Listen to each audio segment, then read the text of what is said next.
त्याचा अर्थ कुणाला माहितीये? पण लोकांना माहिती ते काहीतरी चांगलं आहे. ते लोक म्हणणारा जर म्हणाला, "नाही यार, ये थोडा ना अर्बन करो." तर नसतं झालं ते. आई गं! काय दुःख होत असेल ना? छैया छैया. चल छैया छैया छैया. याचा अर्थ कुणाला माहिती होता बरं आपल्या लहानपणी? किंवा काय काय लिहिलंय, गुलपोश कभी इतर आए कहीं महके तो नजर आ अजूनही माहित जाए. नाही. कोणाला अर्थ माहिती, पण लोकांना माहिती ते चांगलं आहे काहीतरी. आणि बरं होतंय जिया जले जान जले मधले ते शब्द तर अजूनही ते आम्हाला कळाले नाहीत. हां. ते पाठ आहेत. एक्झॅक्टली. आणि होतं काय माहिती का, जर का एखादी गोष्ट कळाली नाही ना, तर त्या गाण्याची शेल्फ व्हॅल्यू वाढते.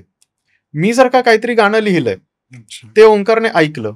ओंकारला पहिल्यांदा ऐकूनच सगळ्याच्या सगळे शब्द, सगळ्याच्या सगळं गाणं कळालं. तर ओंकार 2 दिवसांनी बोर होणार. नॉवेल्टी संपेल. ओंकारला असं काहीतरी वाटलं पाहिजे, की अरे याचा काय अर्थ होतो? अरे हे असं का केलं असेल? मग होतं काय, आता परत आजच्या Google जनरेशनकडे येऊ. त्यांनी मला ज्यावेळी ते गाणं दिलं लिहायला, त्यांच्याकडे चाल नव्हती. आता हा एक प्रकार आहे, म्हणजे यावर आपण खरं तर बोललं पाहिजे, की हिंदीमध्ये किंवा दक्षिणेत मी जेवढं काम करतो, तिथे ते लोक आधी ट्यून तयार करतात, विशिष्ट राग वापरून किंवा ते मूडला जाणारी. मराठीमध्ये बऱ्याच जणांचा अनुभव मला असा आहे, तुम्ही काहीतरी लिहा, मग आम्ही चाल लावतो. काही संगीतकार हे ब्रेक फ्री करू शकतात, पण बऱ्याचदा काय होतं, गीतकार आधी लिहित असल्यामुळे गाण्याचं भावगीत होऊन जातं. मला समूह असं वाटायचं की हे उलट असेल. म्हणजे नाही, नाही, नाही, नाही. इट शुड बी की तुम्हाला प्रसंग सांगितलाय, तुम्ही गाणं लिहा, मग त्याला म्युझिक लावणं सोपं नाही, जात नाही, असेल नाही. ना? 90% गाणी थोर सिनेमा बनवणारे लोक कधीही सिनेमा बनवायच्या कार्यशाळेत गेलेले नसतात. त्यांना कथा सांगता येत असते, त्यांना त्या कथेची मांडणी करता येत असते आणि त्यांना माहिती असते, की प्रेक्षकांना कसं दाखवल्याने ते खिळून राहतील. हं. मी एक किस्सा ऐकला होता. आता हा कितपत खरा खोटा मला माहित नाही. Godfather cinema. हं. मारिओ पुझोने याच्यासोबत फ्रान्सिस फोर्ड कपोला सोबत को-राईट केलंय. त्या काळात आता त्याच्यावरती एक द ऑफर नावाची खूप सुंदर Yes. मालिका आहे, जी मला बघायची प्रचंड आहे. आवडली होती. बघायची आहे. चांगली आहे? खूप सुंदर मालिका आहे ती. ओव्हर द टॉप आहे ती. अच्छा. पण ह्या प्रकार नमस्कार. वंदे मातरम. जय श्रीराम. चतुरस्त्र व्यक्तिमत्व, चतुरस्त्र व्यक्ती हे आपण बरेचदा ऐकत असतो. आणि असे लोक, असे हरवणारे लोक खूप काही कमावून बसल्यानंतर, त्यांनी कर्तृत्व गाजवल्यानंतर ते खूप प्रसिद्ध होतात आणि मग त्यांच्या व्यक्तिमत्वाचे पैलू आपल्याला माध्यमांमधनं, त्यांच्या चरित्रांमधनं, बातम्यांमधनं, मुलाखतींमधनं कळायला लागतात. फार क्वचित असं होतं, की आपल्या आजूबाजूला एखादं व्यक्तिमत्व स्वतःला कॉन्शियसली घडवत असतं आणि आपल्याला हे जाणवतं, की यार ये बंदा कुछ कर रहा है, ये बंदा कुछ अलग करने वाला है, ये बंदा कुछ अलग होने वाला है. अशा व्यक्तिमत्वांबरोबर गप्पा मारता येणं, अशा व्यक्तिमत्वांबरोबर त्यांचा प्रवास समजून घेता येणं आणि ते त्यांचा प्रवास कॉन्शियसली कसा घडवतायत, कसा आखतायत, यातून आपण शिकणं, हे जमायला नशीब लागतं. आज आपल्याला असंच नशीब लाभलंय. माझा जुना मित्र विक्रम एडके आज आपल्या इन मराठी मंथन पॉडकास्टवर गप्पा मारायला आलाय. विक्रम, तुझं खूप मनापासून स्वागत. तुझ्या सगळ्या प्रेक्षकांनाही माझ्याकडून नमस्कार. तर ॲडव्होकेट विक्रम एडके, त्यानंतर ऐतिहासिक विषयांचा अभ्यास असणारे विक्रम एडके, त्या विषयांबद्दल खूप म्हणजे अभ्यासक म्हणून अभ्यास इज फाईन, पण त्या अभ्यासातून समजून घेऊन स्वतःची काही नीतिमूल्य घडवणारे, त्या नीतिमूल्यांवर कठोर चर्चा करणारे एक काळ होता जेव्हा आपण कठोर चर्चा करायचो. आणि त्यातून मग व्याख्याता विक्रम एडके आणि नाऊ अ लिरिसिस्ट विक्रम एडके. हा अतर्क्य प्रवास आहे. हा कसा घडलाय, कसा घडवलायस?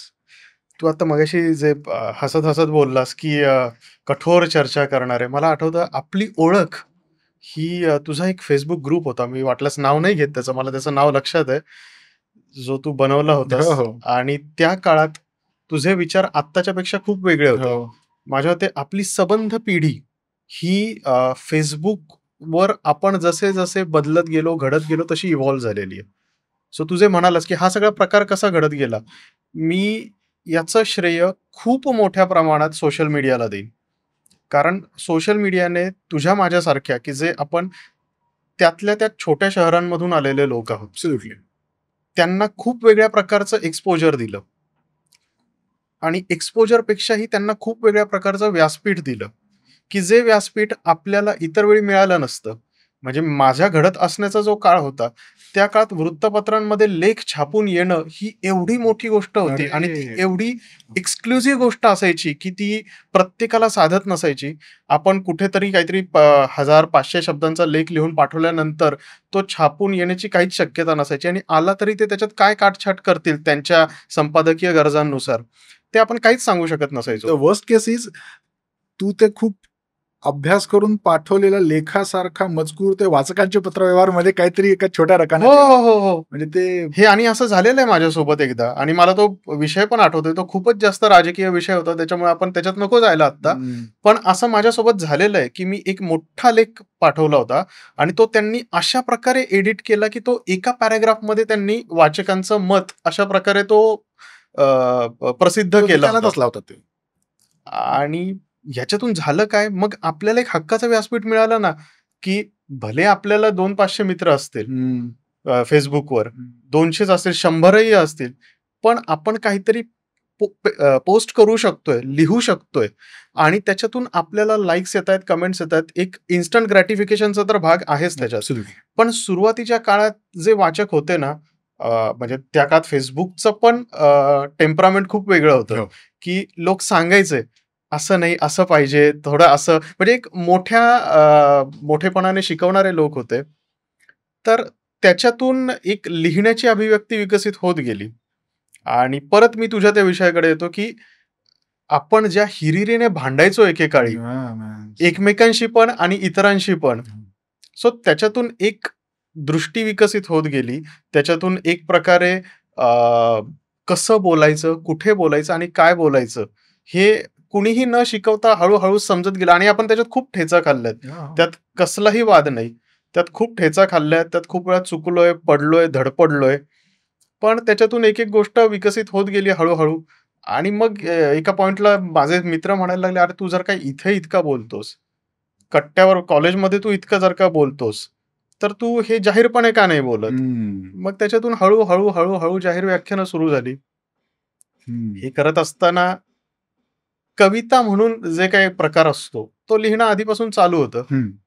आणि मग त्या कवितातून हळू गाणी बनत गेली. तो म्हणजे सगळाच एकाच प्रश्नाच्या उत्तरात जर का मी सगळंच बोलून बसलो, तर माझं व्याख्यान दिल्यासारखं होईल आणि व्याख्यानाचं मानधन घेत असतो मी. बरोबर. त्यामुळे अं, मगाशी म्हणाला ना, की आपण ठेचा खात पुढे आलोय. It's it's it's amazing. आपण Facebookवर आल्या-आल्या जे टाकलं होतं, हो, ते फोटोज असोत किंवा तेव्हाच्या पोस्ट असोत. बरोबर. आज त्या पोस्ट बघून असं वाटतं, की काय लिहित होतो मी? खूप चांगली गोष्ट ही, की Facebookने किंवा बऱ्याच सोशल मीडियाने ओन्ली मी सेटिंग करायची व्यवस्था Yes. केली. सो जे अगदी हृदयाच्या जवळचं आहे, त्यामुळे डिलीट पण नाही करावंसं वाटत. पण हे काय मूर्खासारखं करायचो मी असं वाटतं, ते लपवण्याची एक सोय दिली आहे Facebookने आपल्याला. हो. पण यार तेच म्हणजे ते बघितल्यानंतर so in a way mid life crisis न येण्याची सोय खूप चांगली करून ठेवली आहे Facebookनी, की मिड लाईफ क्रायसिसमध्ये असं होतं, की यार मी काय केलंय आजपर्यंत? तर बघ हा प्रवास केलायस. आधी तू किती वेडा होतास आणि तू आणि आता किती शहाणा झालास. Facebook रोज आपल्याला त्या मेमरीज दाखवत असतं, हो. की तुझा काय प्रवास झालाय बघ. बरोबर. कोण होतास तू, काय झालास अगदी, तू. अगदी, अगदी. त्याची दुसरी ओळ पण खरी, की अरे वेड्या कसा कसा वाया वाया गेलास गेला. तू. म्हणजे पण तेही Facebookने अनेकांना झालेलंच आहे ते अनेकांचं. आणि होपफुली अजून 10 वर्षानंतर परत आपल्याला आपण आज जे करतोय, म्हणजे असं वाटावं, की आपण असे ग्रो व्हावं, आपण अशा स्टेजला जावं, की पण हेच महत्वाचं आहे ना, की जर का माझे विचार 10 वर्षांपूर्वी XYZ असतील आणि 10 वर्षानंतर पण ते XYZच राहिले, तर मी माणूस म्हणून अपयशी ठरलो असं म्हटलं पाहिजे. हॅव्हंट ग्रोन. आहे ते विचार अधिक चांगल्या प्रकारे पक्के होणं आणि ते अधिक चांगल्या प्रकारे मांडता येणं हा एक भाग झाला किंवा आहे ते विचार बदलत जाऊन त्याच्यातून नवीन काहीतरी उत्क्रांती होणं हा दुसरा भाग झाला. या दोन्हीतलं जर का काहीच होणार नसेल, तर आपण माणूस म्हणून अपयशी ठरलो असं म्हटलं पाहिजे. त्यामुळे आपण जर का मूर्खासारखे होतो 10 वर्षांपूर्वी, तर ती फार चांगली गोष्ट आहे असं मला वाटतं, की जे मूर्ख असतात त्यांनाच शहाणे होण्याची सोय असते. शहाण्यांना कोण शहाणं करणार? ते मग 1.5 शहाणे होतात. मला ना लोक बरेचदा विचारतात, की म्हणजे ज्यांना माझं लिहिलेलं थोडं बहुत आवडतं, की तुम्ही छान लिहिता, कसं लिहावं, चांगलं कसं लिहावं? आणि माझ्याकडे असं स्पष्ट उत्तर पटकन देता येत नाही. म्हणजे लिहिणं हे असं A+B=C असा फॉर्म्युला नाहीये ना. पण मला काय वाटतं, की चांगलं लिहिता येण्यासाठी चांगला विचार करता यायला हवा. चांगला म्हणजे स्पष्ट विचार करता यावा, नेमका विचार करता यायला हवा. तसा विचार करता येण्यासाठी तसे शब्द सुचायला हवे. That's why vocabulary is important. ते चांगले शब्द सुचण्यासाठी तसं वाचन असायला पाहिजे आणि त्या वाचनावर मनन चिंतन केलं गेलं पाहिजे. ते झालं की मग पुढचा प्रवास आपोआप मग तुमचं व्यक्त होणं प्रिसाईज व्हायला लागतं. मग मी आधी 10 शब्दांमध्ये एक वाक्य बोलायचो, ते मी 7 शब्दात कसं बोलू? मला एक विचार मांडायला 5 शब्द लागायचे, मी 2 शब्दात मांडू शकतो का? हा विचार आपोआप सुरू होतो आणि then you become a better communicator. तुझ्या बाबतीत मला हे आवर्जून का नमूद करावं असं वाटतं, की तुझ्या करिअरच्या टप्प्यांमध्ये द अर्लिएस्ट टप्पा I think was you becoming an orator. व्याख्यानं द्यायला सुरुवात करणं म्हणजे आमचा मित्र व्याख्यानं देतो हे तेव्हा आम्हाला पटकन जाणवलं होतं एकदम. तर ते देणं म्हणजे यार इतिहासाचा अभ्यास केलाय, बाजीरावांवर अभ्यास केलाय, स्वामी विवेकानंदांवर अभ्यास केलाय, हे अभ्यासक म्हणून करणं आणि ॲज अन ओरेटर त्यावर व्याख्यान देणं यात बराच फरक आहे. बरोबर. तर हा फरक तू कसा मॅनेज केलास? फरक म्हणजे त्याच्यात मुख्य फरक काय, की बाजीरावांचा आता तू विषय काढलास. त्यांच्या आयुष्यामध्ये XYZ घटना घडली. आता त्या XYZ घटनेला एखाद्या पत्राचा पुरावा असेल किंवा कुणीतरी कुठेतरी लिहून ठेवलेलं असेल, हे पुरावे असतील. तर हे तू आणि मी बोलत असताना, की अरे अमक्या गोष्टीला अमुक, अमुक, अमुक पुरावा आहे आणि तमक्या गोष्टीमुळे तमुक, तमुक, तमुक घडलं, याच्यासाठी हा संदर्भ आहे. हे बोलताना सोपं आहे. हे लिहायला तर अजूनच चांगलं आहे, की लिहिताना तर अशाच प्रकारे लिहिलं गेलं पाहिजे, इतिहास लिहिताना. पण ज्यावेळी वक्ता म्हणून आपण स्टेजवर उभे असतो, त्या व्यासपीठावर उभे असतो, ऐकणाऱ्या श्रोत्यांना संदर्भ कळणं गरजेचं जरी असलं, तरी संदर्भाचं जंजाळ त्यांच्या डोक्यात नाही झालं पाहिजे. बरोबर. सो ते मूळच्या गोष्टीला संदर्भाची किनार ठेवून थोडंसं त्याचा बोजडपणा कमी करत हे बोलणं फार महत्वाचं असतं. आणि ते करताना सगळ्यात जास्त गरजेची गोष्ट असते ती म्हणजे नाट्यमयता किंवा थिएट्रिक्स. कारण बाजीरावांनी निजामाला पालखेडच्या लढाईत हरवलं हे एक वाक्यात जे सांगता येऊ शकतं आणि त्याला मी काहीतरी XYZ संदर्भ जर का दिला, मी हेच स्टेजवरून बोललो तर लोकांना त्याच्यातला काही त्याची ग्लोरी काय आहे किंवा त्याचं थोरपण काय आहे त्या घटनेचं ते कुणालाच समजणार नाही किंवा ज्यांना बाजीरावांचं आयुष्य आणि चरित्र आधीच माहिती त्यांनाच फक्त ते कळू शकेल.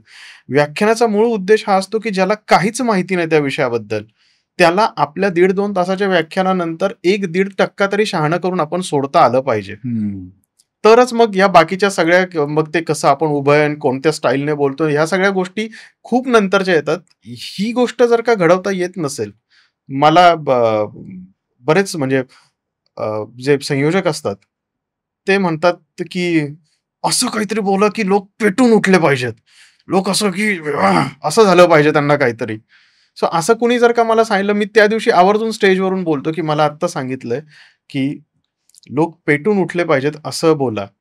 तर मी जाहीरपणे त्यांनाही सांगतोय आणि तुम्हालाही सांगतो की मी असं काही बोलणार नाहीये. मी तुम्हाला पेटवणारं बोलणार नाहीये, मी तुम्हाला चेतवणारं बोलणार. बस परफेक्ट. कारण पेटलेली गोष्ट आज ना उद्या विझते. चेतलेली गोष्ट जर का आत तुमच्या अग्नी असेल तर तो कायम राहतो. माझी अशी अपेक्षा आहे की जर का माझं व्याख्यान ऐकून श्रोता घरी गेला आणि म्हणाला की काय बोलले, बापरे, हा असं बोलले, मग त्यानंतर तसं बोलले, मग ह्याच्यानंतर असं बोलले. पण काय बोलले? नाही असं बोलले, पण नेमकं काय बोलले? ते अशा आवेशात बोलले, पण काय बोलले? हा जर का मुद्दाच सांगता येत नसेल तर त्याला काहीच अर्थ नाही. लोकांची स्मरणशक्ती कमी असू शकते कदाचित, पण ती स्मरणशक्ती निदान एवढी तरी आपल्याकडून राखता यायला पाहिजे की अरे त्यांनी मला पालखेडच्या लढाईबद्दल सांगितलं, त्यांनी मला भोपाळमध्ये निजामाशी लढताना बाजीरावांनी काय स्ट्रॅटेजी वापरली होती आणि तिचा कसा त्यांनी कसा त्या भागाचा आणि त्या सगळ्या भौगोलिक परिस्थितीचा, त्या काळच्या त्या सगळ्या सैन्याच्या हालचालींचा फायदा करून घेतला होता हे सांगितलं. मग त्याच्या डोक्यातून भविष्यात ती गोष्ट गेली तरी त्याला एक लक्षात राहील की बाजीरावांनी काहीतरी स्ट्रॅटेजी वापरली होती. आता हे जसं बाजीरावांच्या बाबतीत आहे तसंच विवेकानंदांच्या बाबतीत काही वेळ अशाच ह्याच धर्तीच्या गोष्टी आहेत, सावरकरांच्या बाबतीत आहेत, इतर अनेक विषयांच्या बाबतीत आहेत. किंवा आता मला एका विषयासाठी खूप बोलवलं जातं सध्या. आता मी मध्यंतरी श्रीलंकेलाही 5 दिवस त्या विषयावर व्याख्यानं देऊन आलो. ते म्हणजे अपरिचित रामायण, की वाल्मिकींना काय सांगायचं होतं रामायणातून हे मी त्या श्लोकांच्या संदर्भाने सांगतो. पण हे करताना एक परत तेच की रंजकता तर राहिली पाहिजे, नाट्यमयता असलीच पाहिजे. पण हे करत असताना श्रोत्यांना प्रत्येक व्याख्यानानंतर अरे मी टीव्हीवर असं पाहिलं होतं, प्रत्यक्षात असं घडलं होतं. याचा कुठेतरी खूप विचारपूर्वक बेस सुद्धा दिला गेला पाहिजे. आणि तुझा एक जो मगाशी तू म्हणाला होतास, की वाचन किती कसं केल्यामुळे काय होतं ते. मला एक गुलजारचं फार छान वाक्य आठवतंय, की आता एक्झॅक्टली तसं नाहीये, पण त्याचा आशय असा आहे, की तुम्हाला जर का 1 ग्रॅम लिहायचं असेल, तर तुम्ही आधी 100 ग्रॅम वाचलं पाहिजे. असा काहीतरी आशय आहे त्याचा. तुम्ही जितकं वाचत जाल तितकं कमी आहे. सोशल मीडियाने सगळ्यात भारी गोष्ट माझ्या आयुष्यात काय केली, की मी खूप हुशार आहे, याचा मला सोशल मीडियाच्या आधी जो काही थोडाफार गर्व असेल, तो सोशल मीडियाने पूर्ण उद्ध्वस्त करून टाकला. कारण इथे आल्यावर कळतं, की आपल्यापेक्षा जास्त वाचणारे, आपल्यापेक्षा जास्त चांगलं आकलन झालेले, आपल्यापेक्षा जास्त चांगल्या प्रकारे त्या विषयामध्ये पारंगत असलेले अनेक लोक आहेत. आपण असं काय मोठा तीर मारलाय? जस्ट बिकॉज की मला काहीशे लोक ऐकतात, याचा अर्थ मी त्या विषयातला सर्वोच्च तज्ञ होत नाही. मग मी त्याच्यानंतर लोकांना सांगायला सुरुवात केली. लोक मला ज्यावेळी तुम्ही रामायणातले तज्ञ आहेत ना? तर नाही मी रामायणाचा विद्यार्थी आहे. व्याख्यानांमध्ये ना मला एक जाणवलेलं, आणि ह्या व्याख्यात्याचा दोष आहे असं नाही म्हणणार मी, पण आता तू बोलताना तो अधिक प्रकाशाने माझ्या लक्षात आला, की व्याख्यानाचा विषय आणि व्याख्याता. मी व्याख्यान ऐकून घरी गेल्यानंतर माझ्या मनात ऑफकोर्स मी त्या व्याख्यात्याच्या नजरेतून, त्यांच्या शब्दातून, त्यांच्या आवाजाच्या चढ उतारातून, त्यांच्या हावभावातूनच तो विषय समजून घेतलाय. पण छत्रपती शिवाजी महाराजांवर विक्रम येडके यांचं व्याख्यान दिल्यानंतर माझ्या मनात निर्माण होणारा इम्पॅक्ट हा छत्रपती शिवाजी महाराजांच्या त्या कर्तृत्वाचा असतो, की विक्रम येडकेंच्या आवाजाच्या चढ उताराचा, विक्रम येडकेंनी जी वातावरण निर्मिती केली त्याचा असतो. यात मला आतापर्यंत असं वाटायचं की हे बऱ्यापैकी it has to be my awareness, की what I am doing and what is it that I am listening to it for. पण नाऊ आय रिअलाइज की व्याख्याता म्हणून तुला सुद्धा तशी काळजी घ्यावी लागत असेल, की वक्ता म्हणून हाच आपला प्रयत्न असला पाहिजे, की वक्ता कधीच विषयापेक्षा मोठा होऊ नये. कारण वक्ता हा माणूस असतो. माणूस बोलण्याच्या ओघात चुकू शकतो. माणसाचे काही बायसेस असू शकतात. पण त्याच्यातून तो विषय चुकीचा जर का श्रोत्यांपर्यंत जात असेल, चुकून जरी चुकीचा जात असेल, तरी मग त्या सगळ्याच जे काही तो खेळ मांडलेला असतो त्याला काहीच अर्थ उरत नाही. आणि तसं होऊ नये यासाठी वेगळी खबरदारी घ्यायला हवी. खूप काळजी घ्यावी लागते. जबाबदार वक्त्यांनी ती काळजी घ्यायला हवी. आणि पूर्वी ते काय म्हणता येईल, खूप सोपं असायचं एक प्रकारे, कारण आपल्या चुका या आपल्या पुरत्याच राहायच्या. हो. पण आता सोशल मीडिया जसं आलंय, तर आता मी ज्यावेळी मी आता गेल्या किती 12-13 वर्षांपासून व्याख्यानं देतोय मी, 2011 पासून. त्या काळामध्ये मला असं जाणवायचं, की श्रोते हे व्याख्यान ऐकायला बसलेत, मन लावून ऐकायचे, कोणी काहीतरी वही घेऊन आलेलं असायचं, नोट्स काढायचे. आत्ता जसं काळ बदलत गेला ना, तसं दिसतं, की हळू श्रोते हे नुसते बसले असतात. त्यांचं लक्ष नसेलही व्याख्यान, पण त्यांनी असा फोन धरलेला असतो. भले ते थोडे इकडं-तिकडं टिवल्या-बावल्या करत असतील. त्यांना ते प्रत्येक शब्दाने शब्द शूट करायचा असतो. ऐकण्याकडे त्यांचं लक्ष नसतं. त्यांना ते शूट करून आणखी वेगळ्या त्यांच्या काय फेसबुक लाईव्ह असेल, इन्स्टा लाईव्ह असेल किंवा आणखी कुठं असेल, त्यांना ते तिकडे ते करण्यात जास्त रस असतो. आणि हे नुसतं व्याख्यानाच्या बाबतीतच नाही मला जाणवत. पूर्वी काय व्हायचं, मला थिएटरला जाऊन सिनेमा पाहायला खूप आवडायचं. मला अजूनही आवडतं. मी इथे तुला सांगतोय, की आता हा तुझा एपिसोड केव्हा रिलीज होईल माहित नाही आणि तोपर्यंत त्या सिनेमाचं काय झालं असेल हेही माहिती नाही. पण मी काल रात्रीच रजनीकांतच्या आगामी कुली सिनेमाची तिकीटं बुक करून इकडे आलोय. आपण येऊ रजनीकांत विषयाकडे येऊ. तर पूर्वी मी लहानपणापासून मला जर का कोणी भेटलं नाही सोबत, मी एकटा जाऊन मला उलट एकटा जाऊन सिनेमा पाहायला खूप आवडतं. मला दुसरा कोणीतरी "अरे काय म्हणला तो? मला बघू दे ना." अरे किती भारी. हो. तर मला एकटं जाऊन सिनेमा पाहायला खूप आवडतं आणि पूर्वी ते एकटेपणाचा जो आनंद होता ना, तो खूप चांगल्या प्रकारे घेता यायचा.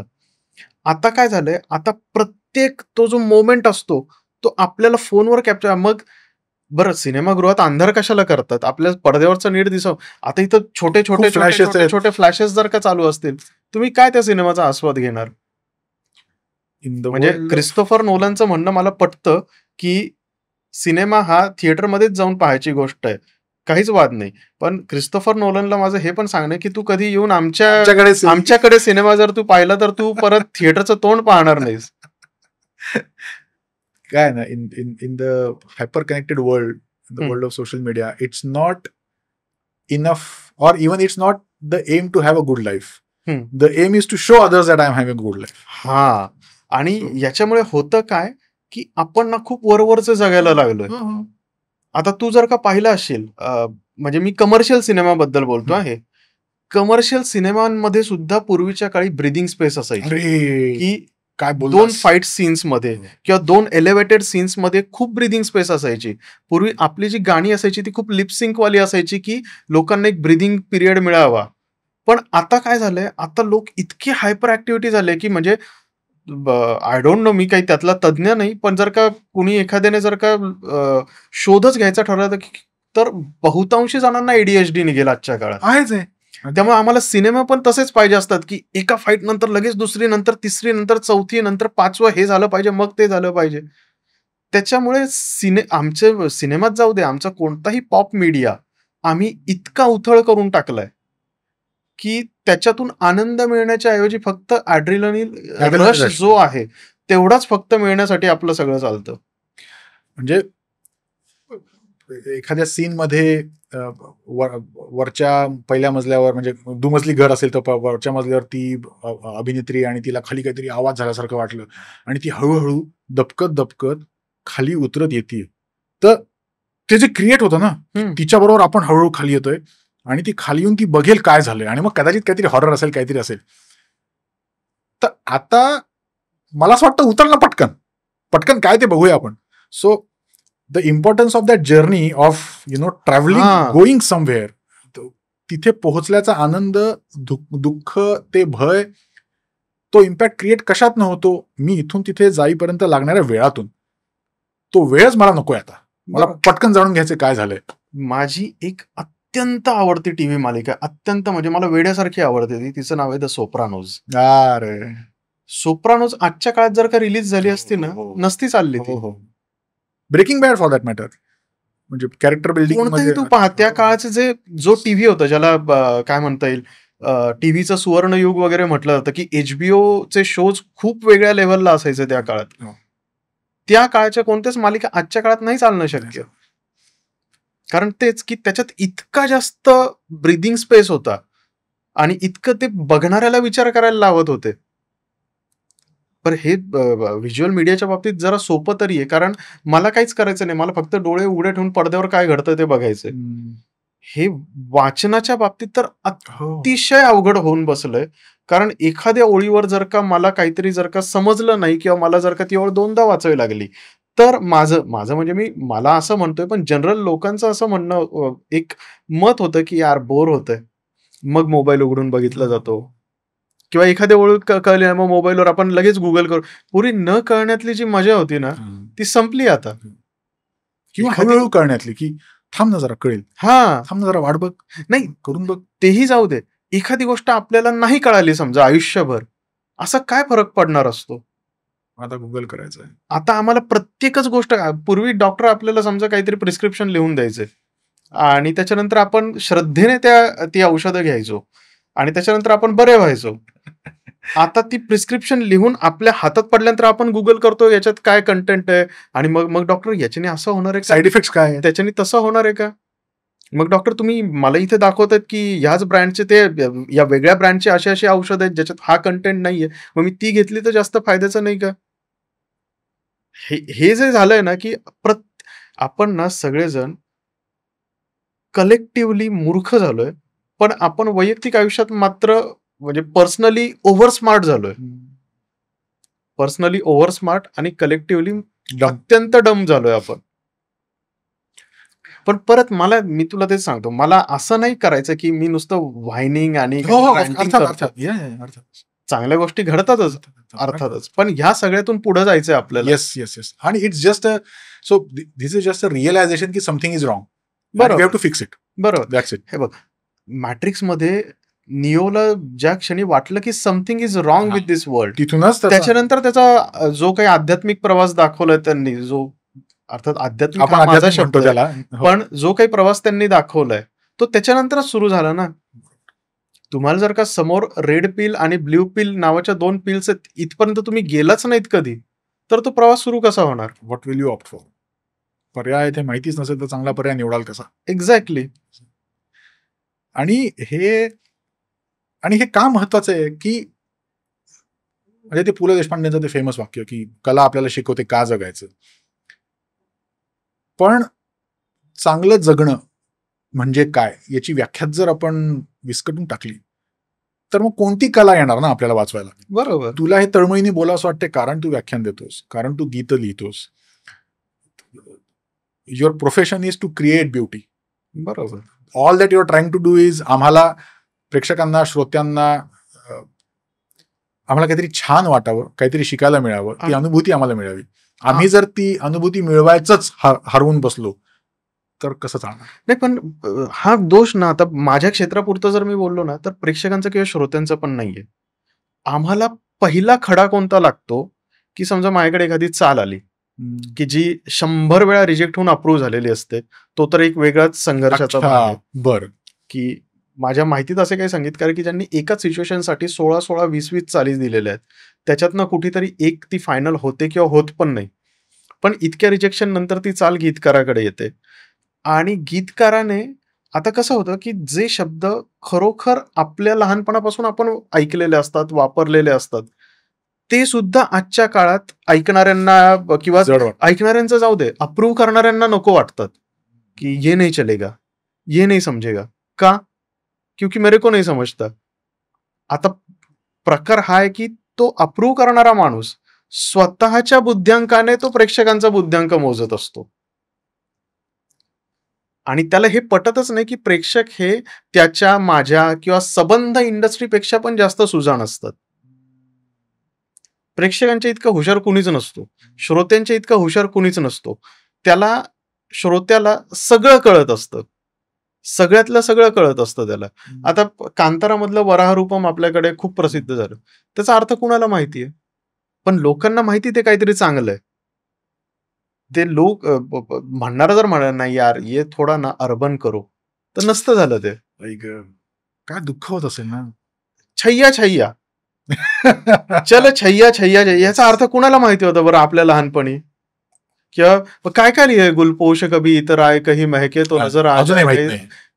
कोणाला अर्थ माहिती, पण लोकांना माहिती ते चांगलं आहे काहीतरी. आणि बरं होतंय जिया जले जान जले मधले ते शब्द तर अजूनही ते आम्हाला कळाले नाही. हां. पाठ आहेत. एक्झॅक्टली.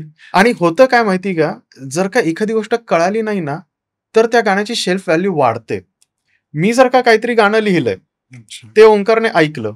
ओंकारला पहिल्यांदा ऐकूनच सगळ्याच्या सगळे शब्द, सगळ्याच्या सगळं गाणं कळालं, तर ओंकार 2 दिवसांनी बोर होणार. नॉवेल्टी संपेल. ओंकारला असं काहीतरी वाटलं पाहिजे, की अरे याचा काय अर्थ होतो? अरे हे असं का केलं असेल? मग होतं काय, आता परत आजच्या गुगल जनरेशनकडे येऊ. जर का मी लिहिलेल्या एखाद्या शब्दाचा अर्थ त्यांना तितका समजलाच नाही, ते पहिल्यांदा ऐकतील, अरे गाणं छान वाटतंय, पण हे याचा अर्थ नाही समजत. मग त्याच्यानंतर काय होईल, कोणीतरी गुगल करेल, की अमक्या शब्दाचा काय अर्थ होतो? तर अच्छा त्याचा अर्थ असा होतो, म्हणजे मग त्या ओळीचा अर्थ असा होतो. मग जो काही आनंद मिळतो ना, की अरे आपण अशा अँगलने विचार करत होतो, पण ते तशा अँगलने. ह्याच्याने जे पूर्वी बघ ती नागगोळी असायची, ती जर का अशी पेटवल्यानंतर सगळी संपून गेली असती, तर ती हळूहळू उलगडत जाण्यातली जी मजा आहे ना, त्याच्याने गाण्यांना शेल्फ लाईफ येते. त्याच्याने सिनेमांना शेल्फ लाईफ येते, की जर का लेयर्सच नसतील आणि जर का सगळंच तुम्ही सपाट लिहिणार असाल, तर ते सगळं 2Dच होऊन जातं. कला ही एकमेव अशी गोष्ट आहे, की जी 3Dच्याही पलीकडे 4D असू शकते, की जी काळाला पण भेदून जाऊ शकते.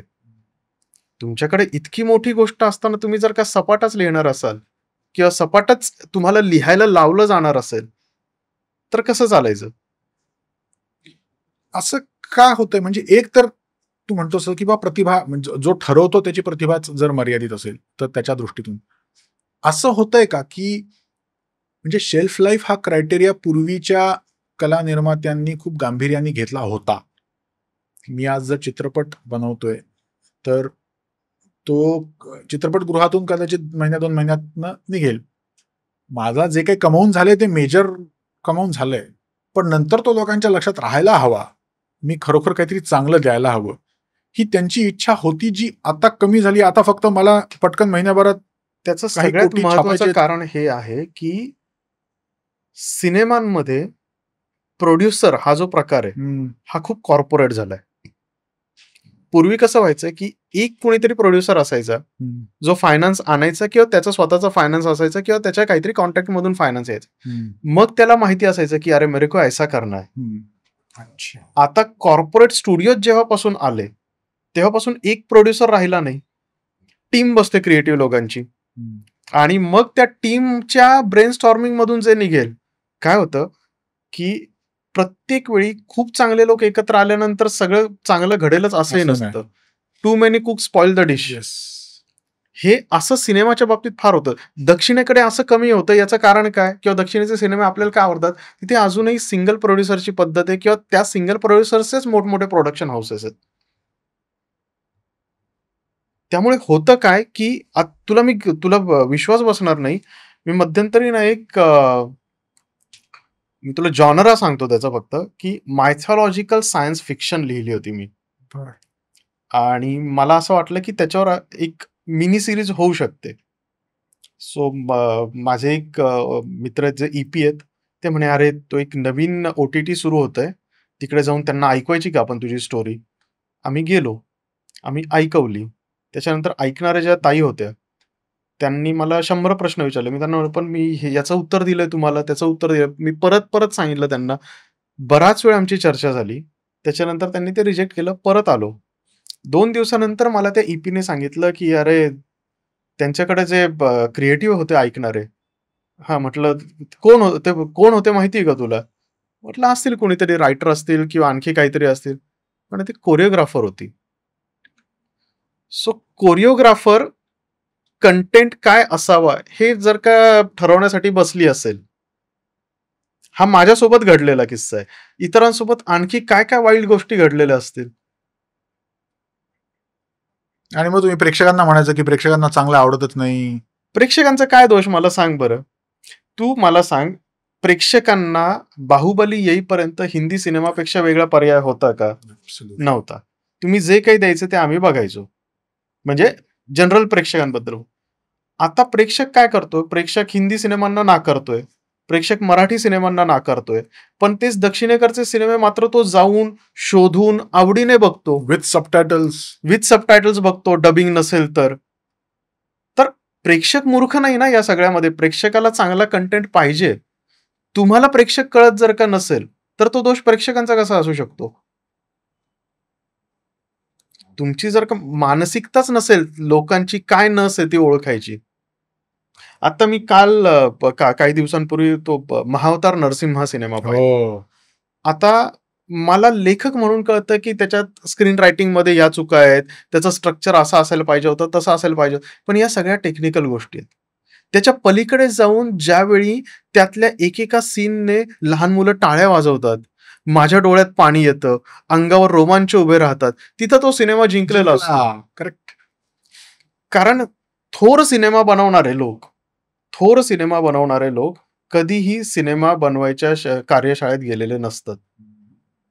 त्यांना कथा सांगता येत असते, त्यांना त्या कथेची मांडणी करता येत असते आणि त्यांना माहिती असते, की प्रेक्षकांना कसं दाखवल्याने ते खिळून राहतील. मी एक किस्सा ऐकला होता. आता हा कितपत खरा खोटा मला माहित नाही. गॉडफादर सिनेमा मारिओ पुझोने याच्यासोबत फ्रान्सिस फोर्ड कपोला सोबत को-राईट केलाय.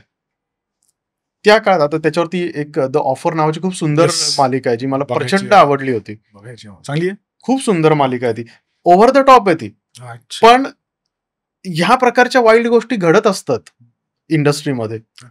सो तर प्रोडक्शन हाऊसचं म्हणणं असं होतं, की लेखकाला कधीच स्क्रिप्ट लिहायला द्यायची नाही, म्हणजे कादंबरीच्या लेखकाला. कारण स्क्रिप्ट हा 120 पानांमध्ये आणि ती 120 पानं पण इतकी स्पार्स असतात, की सगळ्या मिळून तो कंटेंट 40-50 पानांचाच असतो. इतक्या थोडक्यात गोष्ट मांडता यायला पाहिजे असते. आता लेखकाला बंधन नसतं. तो 500, 1000, 1500, 2000 पानांची कादंबरी लिहू शकतो. त्यामुळे असा नॉर्म होतो त्यांच्याकडे, की लेखकाने कधीच स्क्रिप्ट लिहू नये. मारिओ पुझोला स्क्रीन रायटिंगचं काहीच येत नव्हतं त्या काळात. आता मी हा किस्सा ऐकला इथून पुढचा. तो कितपत खरा खोटा मला माहित नाही. पण गॉडफादर ज्यावेळी रिलीज झाला, खूप मोठा हिट झाला आणि मारिओ पुझोला असं वाटलं, की आपण जाऊन काहीतरी स्क्रीन रायटिंग शिकलं पाहिजे, की जेणेकरून आपण पुढचा सिनेमा चांगला लिहू शकतो. अच्छा. तर स्क्रीन रायटिंग शिकण्यासाठी म्हणून तो एका पुस्तकाच्या दुकानात गेला, की मला स्क्रीन रायटिंगवरचं एखादं पुस्तक द्या. ते म्हणे, "हे लेटेस्ट पुस्तक आलंय, हे घेऊन जा." तो घेऊन आला आलं लक्षात. आणि त्याने ते पुस्तक उघडलं. त्याच्या पहिल्या पानावर लिहिलं होतं, की "to learn screen writing, study Godfather." Yes. वाचला होता मी. सांगण्याचा मुद्दा काय, तुम्हाला टेक्निक शिकता येऊ शकते. तुम्हाला विद्या शिकता येऊ शकते. पण कला नाही शिकता येऊ शकत. काय केल्याने प्रेक्षकांना काय आवडेल याला काहीच लॉजिक नसतं. तुमच्या आतून तो आवाज आला तर ते होऊ शकतं. कसं होतं ना, म्हणजे आपण चित्रपट का बघतो इथून सुरुवात आहे रे ही. आपण कुठलाही कंटेंट का कन्झ्युम करतो, आपण कला एखादी का उपभोगतो. म्हणजे मार्वल युनिव्हर्स बद्दल मला माहिती आहे. You don't hold it in high regards. नाही असं नाही, मला आवडतात त्यांचे आवडतात सिनेमे. ना, पण good. आता त्यांनी जे काही नंतर नंतर तर म्हणजे पोस्ट अव्हेंजर्स एंड गेमच्या नंतर एंडगेमच्या त्यांनी नंतरचं जो येस येस प्रकार सुरू केलाय. हा. पण म्हणजे अव्हेंजर्सच तुला सांगतो की बरेच लोक ते काय लहान मुलांचे चित्रपट म्हणून त्याला डिस्कार्ड करतात. पण प्रत्येक सुपर हिरोचा कॅरेक्टर आर्क हम्म. तो एक कुठल्या तरी प्रॉब्लेमशी लढतोय. मग स्वतःचा इगो असेल, बालपणीच्या आठवणी असतील, काहीतरी टसल असेल, त्यातनं तो बाहेर येतो, परत पडतो, परत उभा राहतो. हा प्रवास त्यांनी जे काही लार्जर दॅन लाईफ घडवलंय त्यापेक्षा जास्त या प्रवासाबरोबर आपण कनेक्ट होतो. बरोबर. आणि म्हणजे नीतिमूल्य कशी रुजतात बघ ना. तू इन प्रिन्सिपल जोकरचं तत्वज्ञान कोणीही म्हणणार नाही की चूक आहे. जोकरचं तत्वज्ञान ऍज अ फिलॉसॉफी की लोक शेवटी आर अनग्रेटफुल. सोसायटी चांगलं करणाऱ्याला बद्दल कृतज्ञता फार दिवस बाळगत नाही. हे जोकर म्हणतो चूक नाहीये. बरोबर. थॅनॉस जे म्हणतो की पॉप्युलेशन खूप जास्त वाढली की ती संपायला पाहिजे, नाहीतर बरोबर. रिसोर्सेस कमी पडणार आहेत. हे इन प्रिन्सिपल त्याचं तत्वज्ञान कोणालाही भावतं. आणि मी इन्फिनिटी वॉरमध्ये मी बायकोबरोबर बघायला गेलो होतो आणि मागे यंगस्टर स्टुडंट्स होते आणि तो थॅनोस त्याचं फिलॉसॉफी सांगतोय. पोरं म्हणतात बरोबर तर आहे, असंच तर पाहिजे, हे सगळं चालू आहे. पण द मोमेंट ही स्नॅप्स मग मोमेंट ग्रॅव्हिटी कळते की स्पायडी गायब झाला, असं कसं होऊ शकतं यार. तर तेव्हा हे जे मागचं क्राऊड गप्पा बसलं होतं ना, तर नीतिमूल्य अशी रुजतात. आणि तुला सांगू का, हिरो केवढा मोठा असतो जेवढा त्याचा व्हिलन असेल. बॅटमॅन का थोर आहे, कारण जोकरच्या त्या तत्वज्ञानाच्या पलीकडे जाऊन त्याने एक्झॅक्टली सेल्फलेस सॅक्रिफाईस केलंय म्हणून तो थोर आहे. किंवा आयर्न मॅन का थोर आहे, त्याला माहिती मी स्नॅप केल्यानंतर मी मरणार आहे, तरी मी केलंय. आणि नुसतं केलं नाही, त्याने ते डंके की चोट की आय एम आयर्न मॅन असं म्हणून जे करतो झाली तिथे संपवलं. हे जे आहे. किंवा हिरोज जर्नी बघा, आता आयर्न मॅन, टोनी स्टार्क अत्यंत गर्भश्रीमंत प्लेबॉय माणूस, प्रचंड सेल्फिश आणि नीतिहीन माणूस. तो ज्यावेळी त्या अफगाणिस्तानातल्या त्या एका गुहेमध्ये त्याला ठेवलं जातं, त्याच्यानंतर तिथे लोकांना कळतं की he is more than that, की त्याच्याकडे काहीच नसताना फक्त स्क्रॅप मटेरियल पासून तो एक सूट बनवतो. तिथे लोकांना कळतं की अरे ह्याच्यामध्ये जो वरवरचा जो फसाड आहे त्या पलीकडे काहीतरी आहे. तो यन्सेन त्याच्या समोर मरतो ना, हा तेव्हा तो जो हादरतो. एक्झॅक्टली. म्हणजे थोडक्यात त्याची मानवी बाजू आहे काहीतरी, की जी रिलेटेबल वाटू शकते. मी त्याच्या पैशांशी रिलेट नाही करणार, मी त्याच्या प्लेबॉय इमेजशी नाही रिलेट करणार एक वेळ. ते मला बघायला खूप सिनेमॅटिक आणि खूप सुंदर वाटेल. पण त्याची मानवी बाजू जी आहे, अरे हा एका कोणत्या तरी स्तरावर माझ्यासारखाच आहे. त्यामुळे लोक त्याच्याशी आयडेंटिफाय करतात. आणि माझ्यासारखा असून तो एवढ्या अप्स अँड डाऊन्स मधून जातोय आणि बाहेर येतोय. एक्झॅक्टली.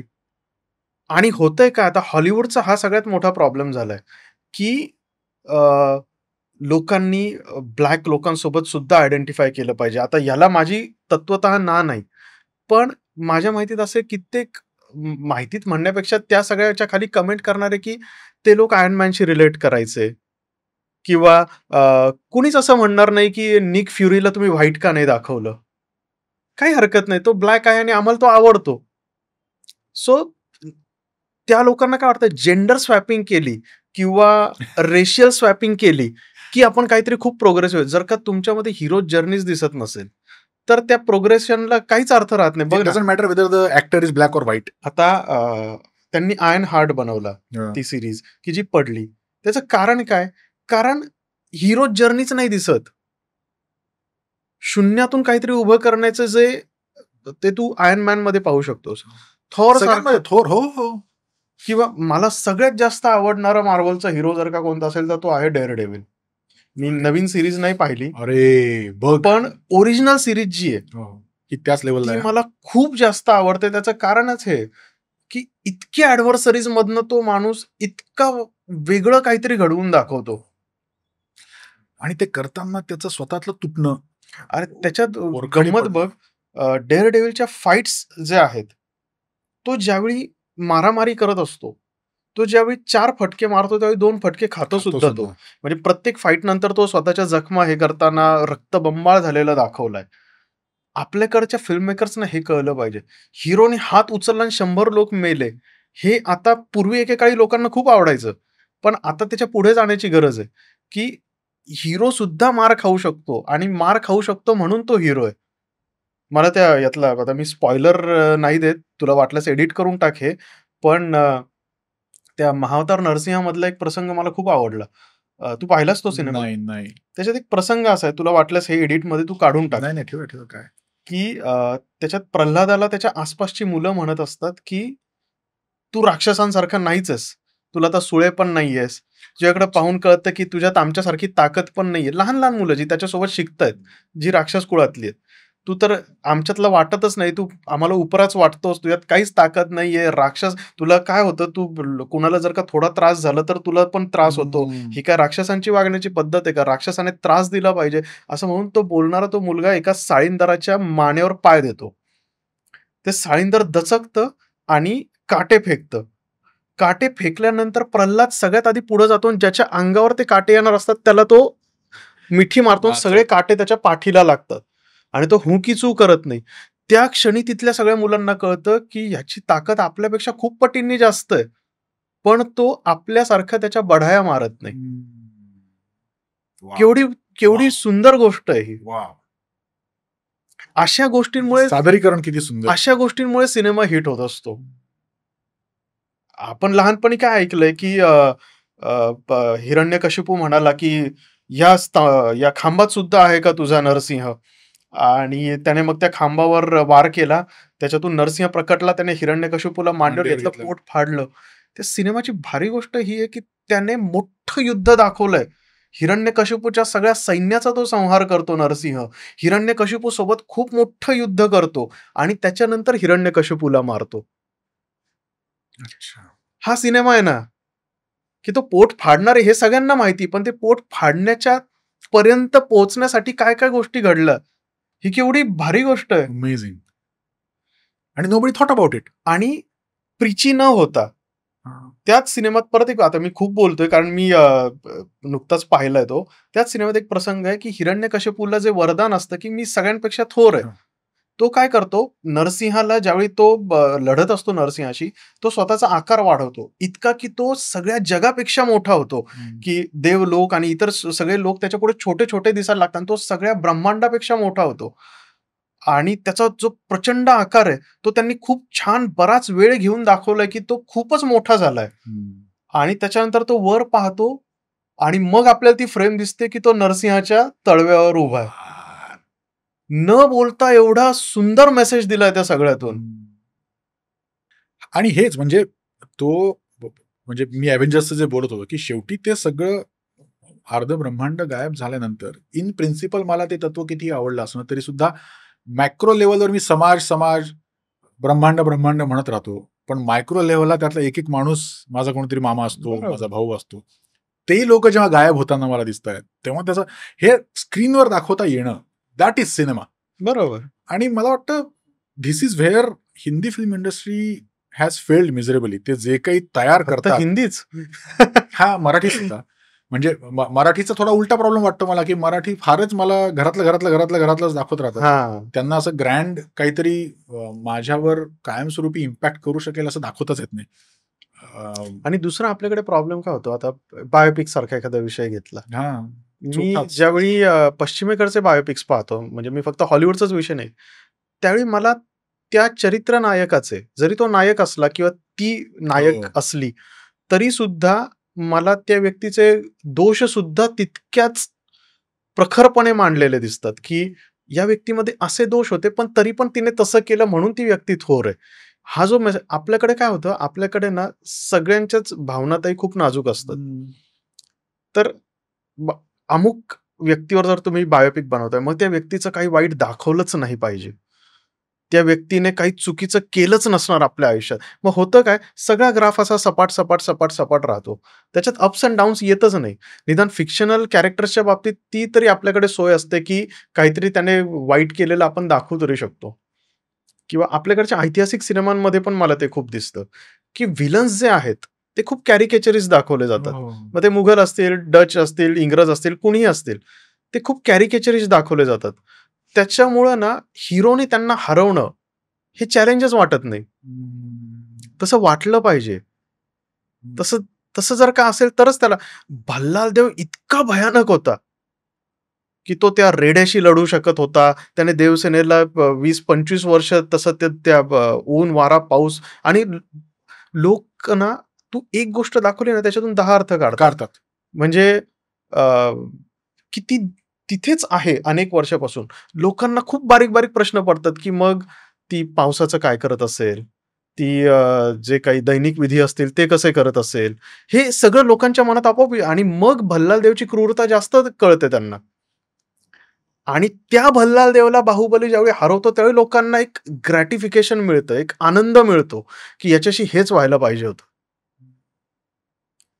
तसं आपल्याकडच्या सिनेमांमध्ये जर तू पाहिलंस, तर ते पूर्वीच्या काही सिनेमांमध्ये असेल पण 70-80च्या दशकांमध्ये. पण अलीकडच्या सिनेमांमध्ये हे दिसतच नाही किंवा नाही म्हणजे मला तरी आठवतच नाही अलीकडचं. कदाचित माझा आवाका कमी पडत असेल इथे. ते आपल्याकडे तू म्हणतोस तसं म्हणजे फॉरगेट अबाउट हिरो और व्हिलन म्हणजे व्हिलन तर ठीकच. पण मी ना तू म्हणालास तसं की लोकांमधले चांगले वाईट गुण हे सर्वांगाने दाखवता येणं. म्हणजे मी तुला उदाहरण देतो की थ्री इडियट्समध्ये तो चतुर इतका वाईट दाखवण्याची काहीच गरज नाही. You are villainifying a student who works hard. बरोबर. मग जर तो पाठांतर करत असेल, तर तो परीक्षेच्या आदल्या रात्री लोकांच्या इतर मुलांच्या रूममध्ये ते दुसरे पॉर्नचे मॅगझिन्स टाकतो. कारण तो चीटिंग करून जिंकून येतो. हं. म्हणजे तो चीटिंग करून पहिला येणार आहे. का बरं? तो हार्डवर्क करून पहिला येतोय. तो तसाच ते म्हणजे हार्डवर्क हे करणं हे प्रिन्सिपलच आपल्याकडे तुम्हाला व्हेरिफाय एक्झॅक्टली करायचंय. त्यामुळे चांगल्या जो कोणी हार्डवर्किंग आहे, तो तुम्हाला चीटरच दाखवायचा आहे. आपल्याला सिनेमाने काय शिकवलंय मग? श्रीमंत झालेला माणूस हा हो, वाईटच हो, असतो. हो. आणि तो आणि चुकीच्या मार्गाने श्रीमंत झालेला आपल्याकडे असतो. फेमस वाक्य पूर्वीच्या तर बऱ्याच सिनेमांमध्ये हम गरीब जरूर है साहब पर चोर नहीं. म्हणजे जे गरीब नसतात ते चोर असतात हां, का? तसाच अर्थ आहे त्याचा. श्रीमंत होणं, चांगल्या मार्गाने श्रीमंत होणं, नैतिकतेने पैसा कमवणं याच्यात काहीच वाईट नाही. अरे म्हणून तर आपल्याकडे श्रीमंतीची देवी आहे ना लक्ष्मी.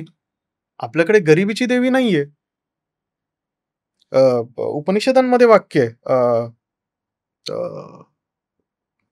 कुर्वन्निव ह्य कर्माणि जिजीविषेत शतम समा. कर्म करत करतच 100 वर्ष जगण्याची इच्छा करावी. हं. 100 वर्ष जगण्याची इच्छा करण्यात काय वाईट आहे? आणि ते करण्यासाठी अर्थात त्यावेळच्या श्रीमंतीच्या व्याख्येनुसार हे वाक्य आहे, हां. की मी जगलो पाहिजे, व्यवस्थित असलं पाहिजे, मी धनधान्याने समृद्ध असलो पाहिजे. ऋग्वेदामध्ये कितीतरी अशी आहेत, की आमच्याकडे खूप छान दूध-दुभती असो, हो. आमच्याकडे खूप छान खिलारं असो, आमचं शेत खूप चांगलं व्हावं, मला खूप सारी मुलं हो, ती सगळी मुलं कर्तृत्ववान निघो. ही त्या काळची श्रीमंतीची व्याख्या होती. त्यांनी त्याला असं एखादा असेल तर अरे तो वाईटच असलं पाहिजे. असं नाही केलेलं आहे. आपल्याकडच्या सिनेमा जे श्रीमंत म्हटलं, की आणि मग त्याच्यात होतं काय, एक छुपा जातीयवाद पण आहे या सगळ्यामध्ये, हं. की अमुक आहे ना, मग तो तमुकच असला पाहिजे. आणि हे सगळ्याच बाबतीत मी म्हणतो. मी कोणत्या एका जातीच्या बाबतीत नाही म्हणत. पण हा पण एक प्रकार आहे आणि सिनेमांनी आपल्या मेंदूची कंडिशनिंग अशी केली आहे ना, की सामान्य माणूस, की जो अनसस्पेक्टेड असतो, तो सुद्धा त्याच चष्म्यातून सगळ्यांना पाहायला लागतो. सिनेमा आणि आपलं आयुष्य याच्यात फरकच करता येत नाही. मी पूर्वी कुठेतरी वाचलं होतं. आता परत मी तुला सांगतो, हे किती खरं खोटं माहीत नाही, पण मी असं वाचलं होतं, की लोकांना एकेकाळी ना खूप रंगीत स्वप्न पडायची. हां. आणि मग नंतर टीव्ही आला. त्याच्यानंतरच्या अशा याच्यात अभ्यासात कळलं त्यांना, की जी स्वप्न पडतात ती ब्लॅक एंड व्हाईट झाली आहेत. आणि मग जसा कलर टीव्ही आला तसं परत स्वप्नरंगीत आहे. म्हणजे आपल्या नकळत पण किती प्रभाव पडत असतो आपल्यावर या माध्यमाचा. मी मागे एका NGO साठी काम करायचो. तर अ, ती NGO म्हणजे गरीब मुलांना जे म्युनिसिपालिटीच्या शाळेत शिकतात, तर त्यांच्यातल्या एका मुलाला एक कोणीतरी दादा किंवा ताई असाइन करायचे आपल्यासारखे. म्हणजे तो खूप गरिबीत हलाखीत शिकतोय, त्याचे आई-वडील खूप काबाड कष्ट करतायत. तर त्याच्या जीवनात कोणीतरी असा रिलेटेबल रोल मॉडेल असावा, जो करिअरमध्ये काहीतरी करतोय, जो छान-छान बोलतोय. असं असं ते. तर एक मुलगा मला असाइन झाला होता. तर आम्ही सगळे जे असे ताई-दादा लोकं होतो, ते आम्ही एकत्र येऊन चर्चा करायचो, की आता पुढची बॅच कुठून शोधायची, कुठून मुलं आणायचे. तर ती एक मुलगी म्हणाली, की मी आणि माझी एक मैत्रीण आम्ही या एका वीकेंडला आम्ही संध्याकाळी अमुक-अमुक झोपडपट्टीत जाऊन थोडं काही घरांमध्ये जाणार आहोत. तर इन्स्टिंक्टिव्हली आमच्यातला एक मुलगा होता, तो म्हणला, "अरे, तुम्ही ते झोपडपट्टीत जाताय, संध्याकाळी जाताय, जरा हं, सेफ्टीचा विचार करा." ती म्हणली, "असं का वाटतं तुला? झोपडपट्टी अनसेफ आहे असं का वाटतं तुला? हं, कोणी शिकवलंय तुला?" हं. आम्हाला इतकं अंगावर आलं ते. म्हणजे बघ ना आपली कंडिशनिंग कशी झाली. बरोबर, म्हणजे त्या झोपडपट्टीत गुंडगिरीच असणार. तिथे अंधारात मुलगी सेफ नसणारच. हे गृहीत धरलंय आपण. बरोबर, म्हणजे there are events which happen everywhere. ते चांगल्या बरोबर, सोसायटी ते होतात, अशा ठिकाणी तसं इकडे होतात. बरोबर. पण हे सगळं हे कंडिशनिंग मग होणं तेच आणि ना, आपल्याला हेच शिकवलं जातं, की झोपडपट्टीतले लोक वाईट हां, आणि ॲट द सेम टाईम मोठमोठ्या बंगल्यांमध्ये राहणारे लोक सुद्धा वाईट हेच शिकवलं जातं. हां, म्हणजे कारण ज्यांच्या ताब्यामध्ये आपल्या मेंदूची आणि विचारांची केंद्र आहेत, एक्झॅक्टली, त्यांना ह्याच्यातच फायदा आहे ना. Exactly, exactly. तर हे फार विचित्र कंडिशनिंग आहे. म्हणजे एकीकडे श्रीमंती, ऐश्वर्य ही मूल्यही वाईट, काही विशिष्ट प्रकारच्या सोसायटीज मधली लोकही वाईट आणि आपण हे कुठून सिग्नल उचलतोय, आपण कसे घडत जातोय, याकडे आपलं लक्ष किती आहे, वी हॅव नो क्लू. बरोबर. वी कीप लिडिंग आवर लाईव्हज आत्ता लाईक दॅट. आत्ता लोक सिनेमातल्या प्रोपगंडाबद्दल बोलायला लागलेत. बरोबर, बरोबर. म्हणजे हे एकेकाळी ज्यावेळी मी 2013-14 सालं आपलं एकदा एका टीव्ही शोवरनं खूप भांडण झालं होतं. तुला आठवतंय का? हो, हो. सो हे ज्यावेळी तो तर 2012चा शो हां. होता. पण आत्ता कुठे लोकांना कळायला लागलं, की अरे असं काहीतरी असतं आणि आपल्याला असं काहीतरी आपल्या नकळतपणे आपल्यामध्ये पेरलं जातं. बरोबर, बरोबर, बरोबर. हे एका बाजूचे लोक दशकानुदशकं करत आलेत. दुसऱ्या बाजूचे लोक आत्ता शिकतायत. हां आणि तो वेगळाच विषय आहे. तुला while you are aware of all these problems, तुला या सगळ्या समस्याही माहिती आहेत. बरं तू असा गीतकार नाहीयेस जो कॉन्ट्रॅक्ट मिळालाय, पैसे मिळणार आहेत म्हणून 4 शब्द खरडून दिले, त्याला हवे तसे दिले. तसं तू काम करत नाहीस हे मला माहिती आहे तुझ्या प्रवासातून. हं. So on one side you know the societal harm that this industry does. On other side you are unaware creator. तुला तुझ्या नीतिमत्तेशी, तुझ्या कलेशी असलेल्या बांधिलकीशी जागं राहून ते नातं टिकवून तुला काहीतरी निर्माण करायचंय. या चॅलेंजेस येत असतील बरेच. आहेतच 100%. पण मी तुला सांगू का?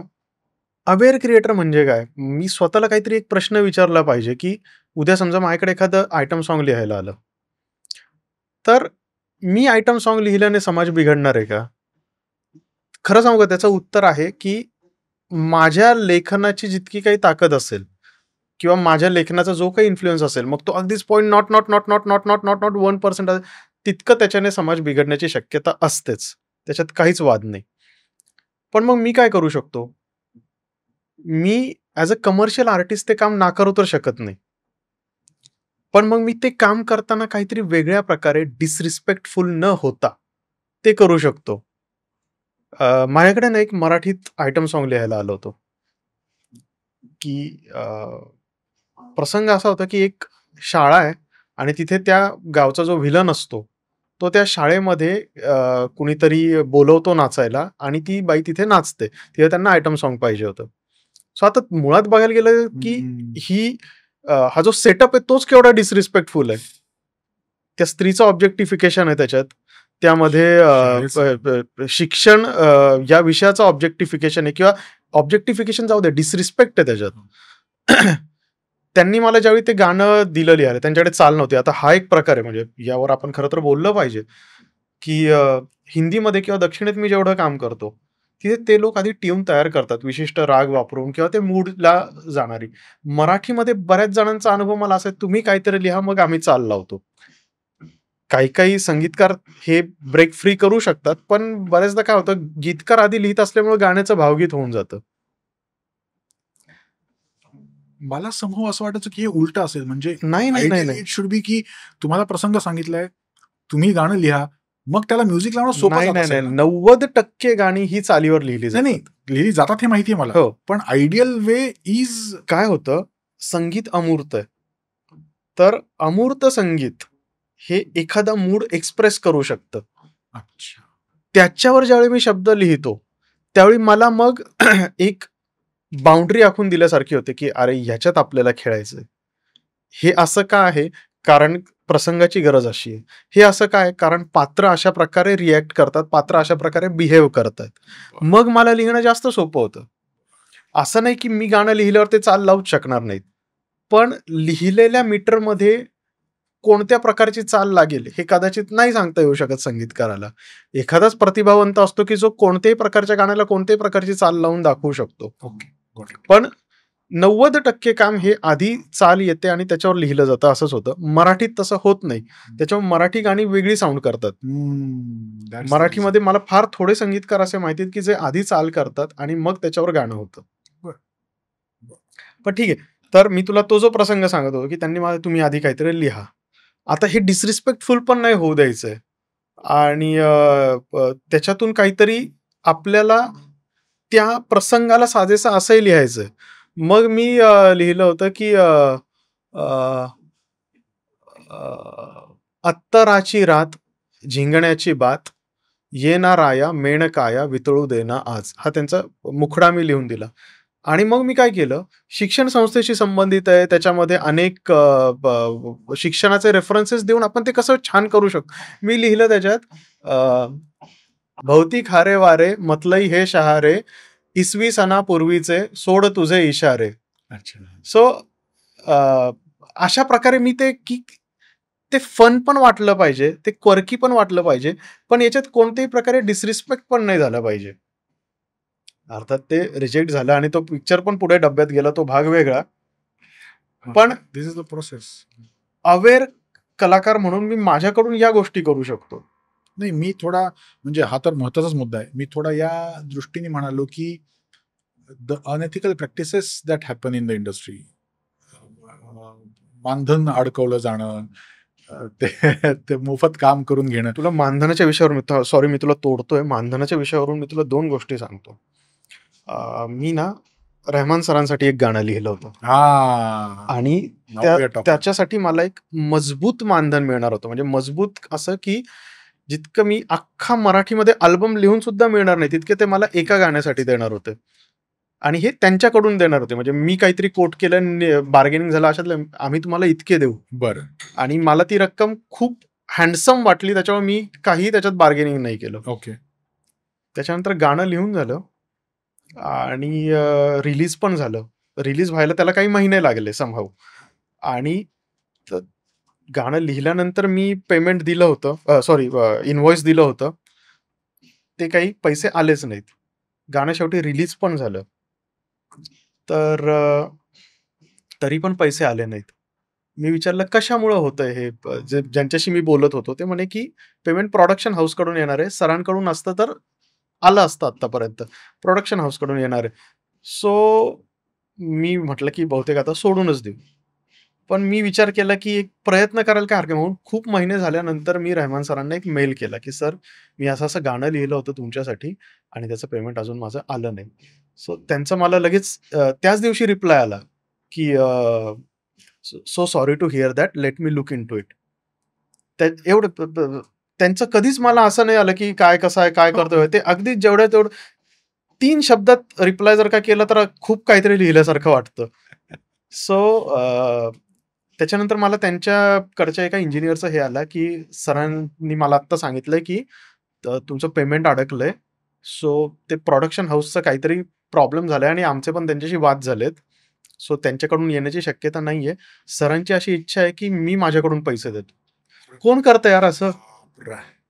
मी अर्थात मी त्यांना सांगितलं, की पैसे नाही आले तरी चालतील. सरांसाठी लिहिलं याच्यातच माझं सगळं काही मिळाल्यासारखं आहे. पैसे येणं हा व्यवहार होता. पण ते जर काही येत नसतील, तर ही डझंट ओwe मी एनिथिंग. त्यांनी त्यांच्या खिशातून पैसे देऊ नयेत. ज्यावेळी पैसे येतील त्यावेळी मला मिळतील. ते त्यानंतर काही महिन्यांनी मिळाले. हा एक प्रकार. दुसरा मी तुला आणखी एक प्रकार सांगतो. मी एका सिनेमाची गाणी लिहिली होती. मल्याळम सिनेमा होता. त्याची हिंदी गाणी लिहिली होती मी. अजयंटे रंडमोषणम नावाचा सिनेमा आहे तो. त्याला ARM असं हिंदीत त्यांनी रिलीज केलं होतं.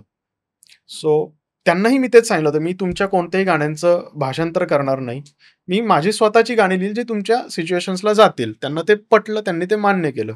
मी त्यांना एक मोठा आकडा सांगितला, कारण नुकतंच मी रहमान सरांसाठी गाणं लिहिलं. ते म्हणे देतो. जर प्रोडक्शन हाऊस नसेल देणार, तो संगीतकार म्हणाला मी स्वतः देईन. पण नंतर प्रोडक्शन हाऊसने ते मान्य केलं, की आम्ही देऊ इतके. बरं. तर ते म्हणे 5 गाणी आहेत पिक्चरमध्ये, त्यातली 4 तुम्ही लिहायची आहेत. तर मी म्हटलं ठीक आहे, मी लिहितो. 4 गाणी मी लिहिली आणि मला त्यांची जी कोऑर्डिनेटर होती, तिचं नाव आहे चारू हरिहरन. चांगल्या प्रसंगी सगळ्यांची नावं घ्यावीत. सो वाह! वाह! वाह! बहुत बड़ी बात है. त्या चारूचा मला फोन आला. चारू हरिहरन जी आहे, मी तुला ओळख पण सांगतो तिची. RRR मधलं रामम राघवम ऐकलंयस? हो. त्यातले जे सगळे तबल्याचे बोल जे आहेत, ते जिने गायलंय. ती त्या व्हिडिओमध्ये आहे सुद्धा. इव्हन RRRची एक फार फेमस थीम आहे, ते धूम ता ता तकड धूम धूम हो. धूम. येस. ती पण तिने गायली. ती ते सगळं डिझाइन पण करते ती. तर तिचा मला फोन आला अचानक, की 5वं गाणं पण तुम्हालाच लिहायचं. तर 5वं गाणं जे होतं त्याचं नाव आहे भैरवन पाट्ट. भैरवन पाट्ट म्हणजे भैरवाचं गाणं. की काळ्या भैरवाचं एक गाणं आहे त्या सिनेमामध्ये. तर मी म्हटलं, की अचानक कसं काय म्हणताय? ते म्हणे, "नाही, ते सुरुवातीला म्हणत होते नको करायला, पण आता करतोय आम्ही सगळ्या भाषांमध्ये." अच्छा. सो मी ते लिहायला घेतलं. 4 कडव्यांचं गाणं आहे ते. मी त्याची 3 कडवी लिहिली आणि त्याच दिवशी माझ्या बायकोला लेबर पेन्स सुरू झाले. ओह! सो मी तिला घेऊन हॉस्पिटलला गेलो आणि ती आता बायको आत आहे. तर मी चारूला फोन केला. म्हटलं, की तुला कधीपर्यंत पाहिजे होतं? ती म्हणे, आज रात्री रेकॉर्ड करायचं आहे आम्हाला." सो मी म्हटलं, की "अरे, आत्ता तर मला शक्य नाही. माझी बायको आत्ता नुकतीच लेबर रूममध्ये गेलेली आहे." तर तिला पण ग्रॅव्हिटी लक्षात आहे. ती म्हणे, "पण पाहिजे तर आहे, काय करू शकतो?" म्हटलं, "ठीक आहे, मला एक काही वेळ दे तू." मी 3 कडवी दिली आहेत. एकाच कडव्याचा प्रश्न आहे फक्त. तर त्याच्यानंतर मला बाळ झालं जरा वेळाने आणि मी चारूला फोन करण्याच्या आधी तिचाच मला फोन आला. म्हणे, "आपण ते गाणं ड्रॉप करतोय." म्हटलं, "का? काय झालं?" म्हणे, "नाही, ते मल्याळम जे ओरिजिनल गाणं होतं, तिथून तिकडे खूप मोठी कॉन्ट्रोव्हर्सी झाली काहीतरी, की असंच का केलं?" तर काय व्हॉटएव्हर, मला माहीत नाही नेमकी काय कॉन्ट्रोव्हर्सी झाली असेल. सो ते मेकर्स म्हणतायत, की नकोच करायला इतर भाषांमध्ये, मल्याळम झालंय तर तेच आपण सगळीकडे वापरू. म्हटलं, अशी कॉन्ट्रोव्हर्सी मला नाही वाटत हिंदीत होईल, कारण तिला माहिती मी हिंदू धर्माचा केवढा अभ्यास केलाय. मी म्हटलं, की मी तो सगळं पाळून आहे, पण नको म्हणे, मेकर्स नकोच म्हणतायत. म्हटलं, पण मी आता 3 कडवे लिहिलेत, तर आता ठीक आहे, जाऊ दे. आणि मी त्या दिवशी बाळ झाल्याच्या आनंदात होतो, तर मी म्हटलं, की जाऊ दे चला. मलाही लगेच काही लिहिणं शक्य नव्हतं. मी तो विषय तिथेच संपवला. त्याच्यानंतर काय झालं, मी त्या संगीतकार माझं चेन्नईला एक रेकॉर्डिंग होतं. मी त्या संगीतकाराला जाऊन भेटलो. त्याचं नाव आहे दिबू नीनन थॉमस. तिकडे त्याने फिल्मफेअर वगैरे जिंकलेलं आहे आणि त्याची गाणी प्रचंड व्हायरल झालेली तिकडे. इव्हन आपल्याकडच्या रील्समध्ये पण बऱ्याच जणांनी त्याची गाणी वापरलेली, फक्त त्यांना माहिती नाही की ते त्याची गाणी आहेत. तर त्याला भेटलो. तर म्हणे, "पेमेंट सेटल झालं का तुझं?" म्हटलं, "मला एक काही थोडा भाग यायचा राहिलाय." तर ते म्हणे, "ते तुला डॉक्युमेंट्स पाठवतील, त्याच्यावर कशावरच सही नको करूस. मी पण करणार नाही." मी त्यांना सांगायचो, "जोपर्यंत त्याचं पेमेंट येत नाही, तोपर्यंत मी काही सही करणार नाही कशावर." डॉक्युमेंट एक आम्हाला रिलीज करावं लागतं अशा प्रकारे, की अ, मी हे गाणं या सिनेमासाठी लिहिलंय. त्याचे मला इतके-इतके पैसे मिळालेत. आता माझं कोणतंही पेमेंट येणार नाही. म्हणे, "असं तू कशावर सही करू नको, मी पण करणार नाही." मी म्हटलं, "ठीक आहे." त्यांनी मला विचारलं, याचं काय केलं तू? ते जे भैरवन पाट्ट. म्हटलं, "मी ती 3 कडवी लिहिली होती, पण गाणं ड्रॉप केलं, तर मी सोडून दिला तो विषय." "तू 3 कडवी लिहिली?" "हां." "पण तुझी बायको त्या लेबर रूम." म्हटलं, "हां, त्याच्या जस्ट आधी मी लिहिली होती आणि मी 4थं लिहिलंच. तू एवढं सगळं तुझ्या आयुष्यात चालू असताना तू ते लिहिलं?" म्हटलं, "हो." ते काय, मला काय स्वप्न थोडीच पडलं होतं तिला लेबर पेन सुरू होणार आहेत लगेच. तर तो म्हणे, की "नाही, नाही, नाही. 4 कडव्यांच्या गाण्याची तू 3 कडवी लिहिली. ती अप्रूव्ह झाली होती." म्हटलं, "हां, चारूने अप्रूव्ह केली होती." त्याने माझ्यासमोर प्रोडक्शन हाऊसला सांगितलं फोन करून, की जे कोऑर्डिनेटर होता, की 5व्या गाण्याचं पण पूर्ण पेमेंट यांना दिलं पाहिजे. म्हटलं मी जर का ते गाणं लिहिलंच नाही मी रिलीज त्यामुळे नाही नाही नाही तू जितकं लिहिलंयस तितकं ऑलमोस्ट एका गाण्याचं कंटेंट तू लिहिलेलं आहेस. तुला सगळं पेमेंट मिळणार आहे. आणि त्यांनी मला त्याचं सगळं पेमेंट मिळेपर्यंत त्या माणसाने पाठपुरावा केला. सो हे कोण करतं? ॲट द सेम टाईम काही वाईट अनुभव पण आहेत, पण ठीक आहे. हा नाही म्हणजे मला वाईट अनुभव आणि त्या वाईट अनुभवांमधनं ती तक्रार करणं, रडणं या अर्थाने त्यात आपण शिरायची गरज नाही. पण ह्या प्रत्येक फील्डमध्ये असे चांगले वाईट अनुभव येतात. पण आपण म्हणजे मी सुद्धा सर्व्हिस इंडस्ट्रीमध्ये बेसिकली जिथे आपण वी सर्व्ह क्लायंट्स आणि मग त्यांच्याकडनं आपल्या भरपूर अपेक्षा असतात आणि मग आम्हाला हे करून द्या, ते करून द्या. कमर्शियल्स बद्दल क्लॅरिटी नसते. बरोबर.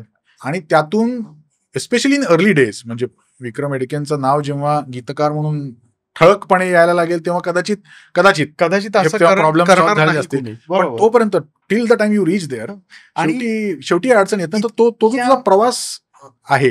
हो, हो. ते जे अप्स अँड डाऊन्स आहेत त्यातनं काहीतरी शिकायला मिळावं म्हणून बरोबर. ती चर्चा, बाकी काही नाही. आणि इतक्या विचित्र माल प्रॅक्टिसेस आहेत ना, हा आता उदाहरणार्थ अमुक रक्कम ठरली, ते टीडीएस कापून देणार. हो तो टीडीएस जर का त्यांनी भरलाच नाही तर ते क्लेम नाही. Yes. अशा इतक्या टेक्निकल छोट्या गोष्टी की ज्या एकेकाळी मी कधी विचार पण नव्हता केला, अशा पण गोष्टी या सगळ्या प्रकाराने शिकवल्यात.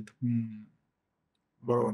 मला तू मगाशी हे सगळं सांगत असताना म्हणजे एकतर kudos to all those ethical people, म्हणजे हे एस्पेशली वेन यू से की इकडे एक्सप्लॉयटेशन होण्याची शक्यता खूप आहे. हो, अरे पण तुला मी परत तेच सांगतो, म्हणजे हे मला या निमित्ताने खरंच आदर की रहमान सरांसारखं एथिकल प्रॅक्टिस करणारं मला तरी कुणीच नाही. मी त्यांच्यासाठी ज्यावेळी दुसरं गाणं लिहिलं, गाणं रेकॉर्ड झालं होतं, रिलीज वगैरेला खूप वेळ होता आणि मी सहज इन्व्हॉइस पाठवून दिलं होतं आणि मला वाटलं रिलीज झालं.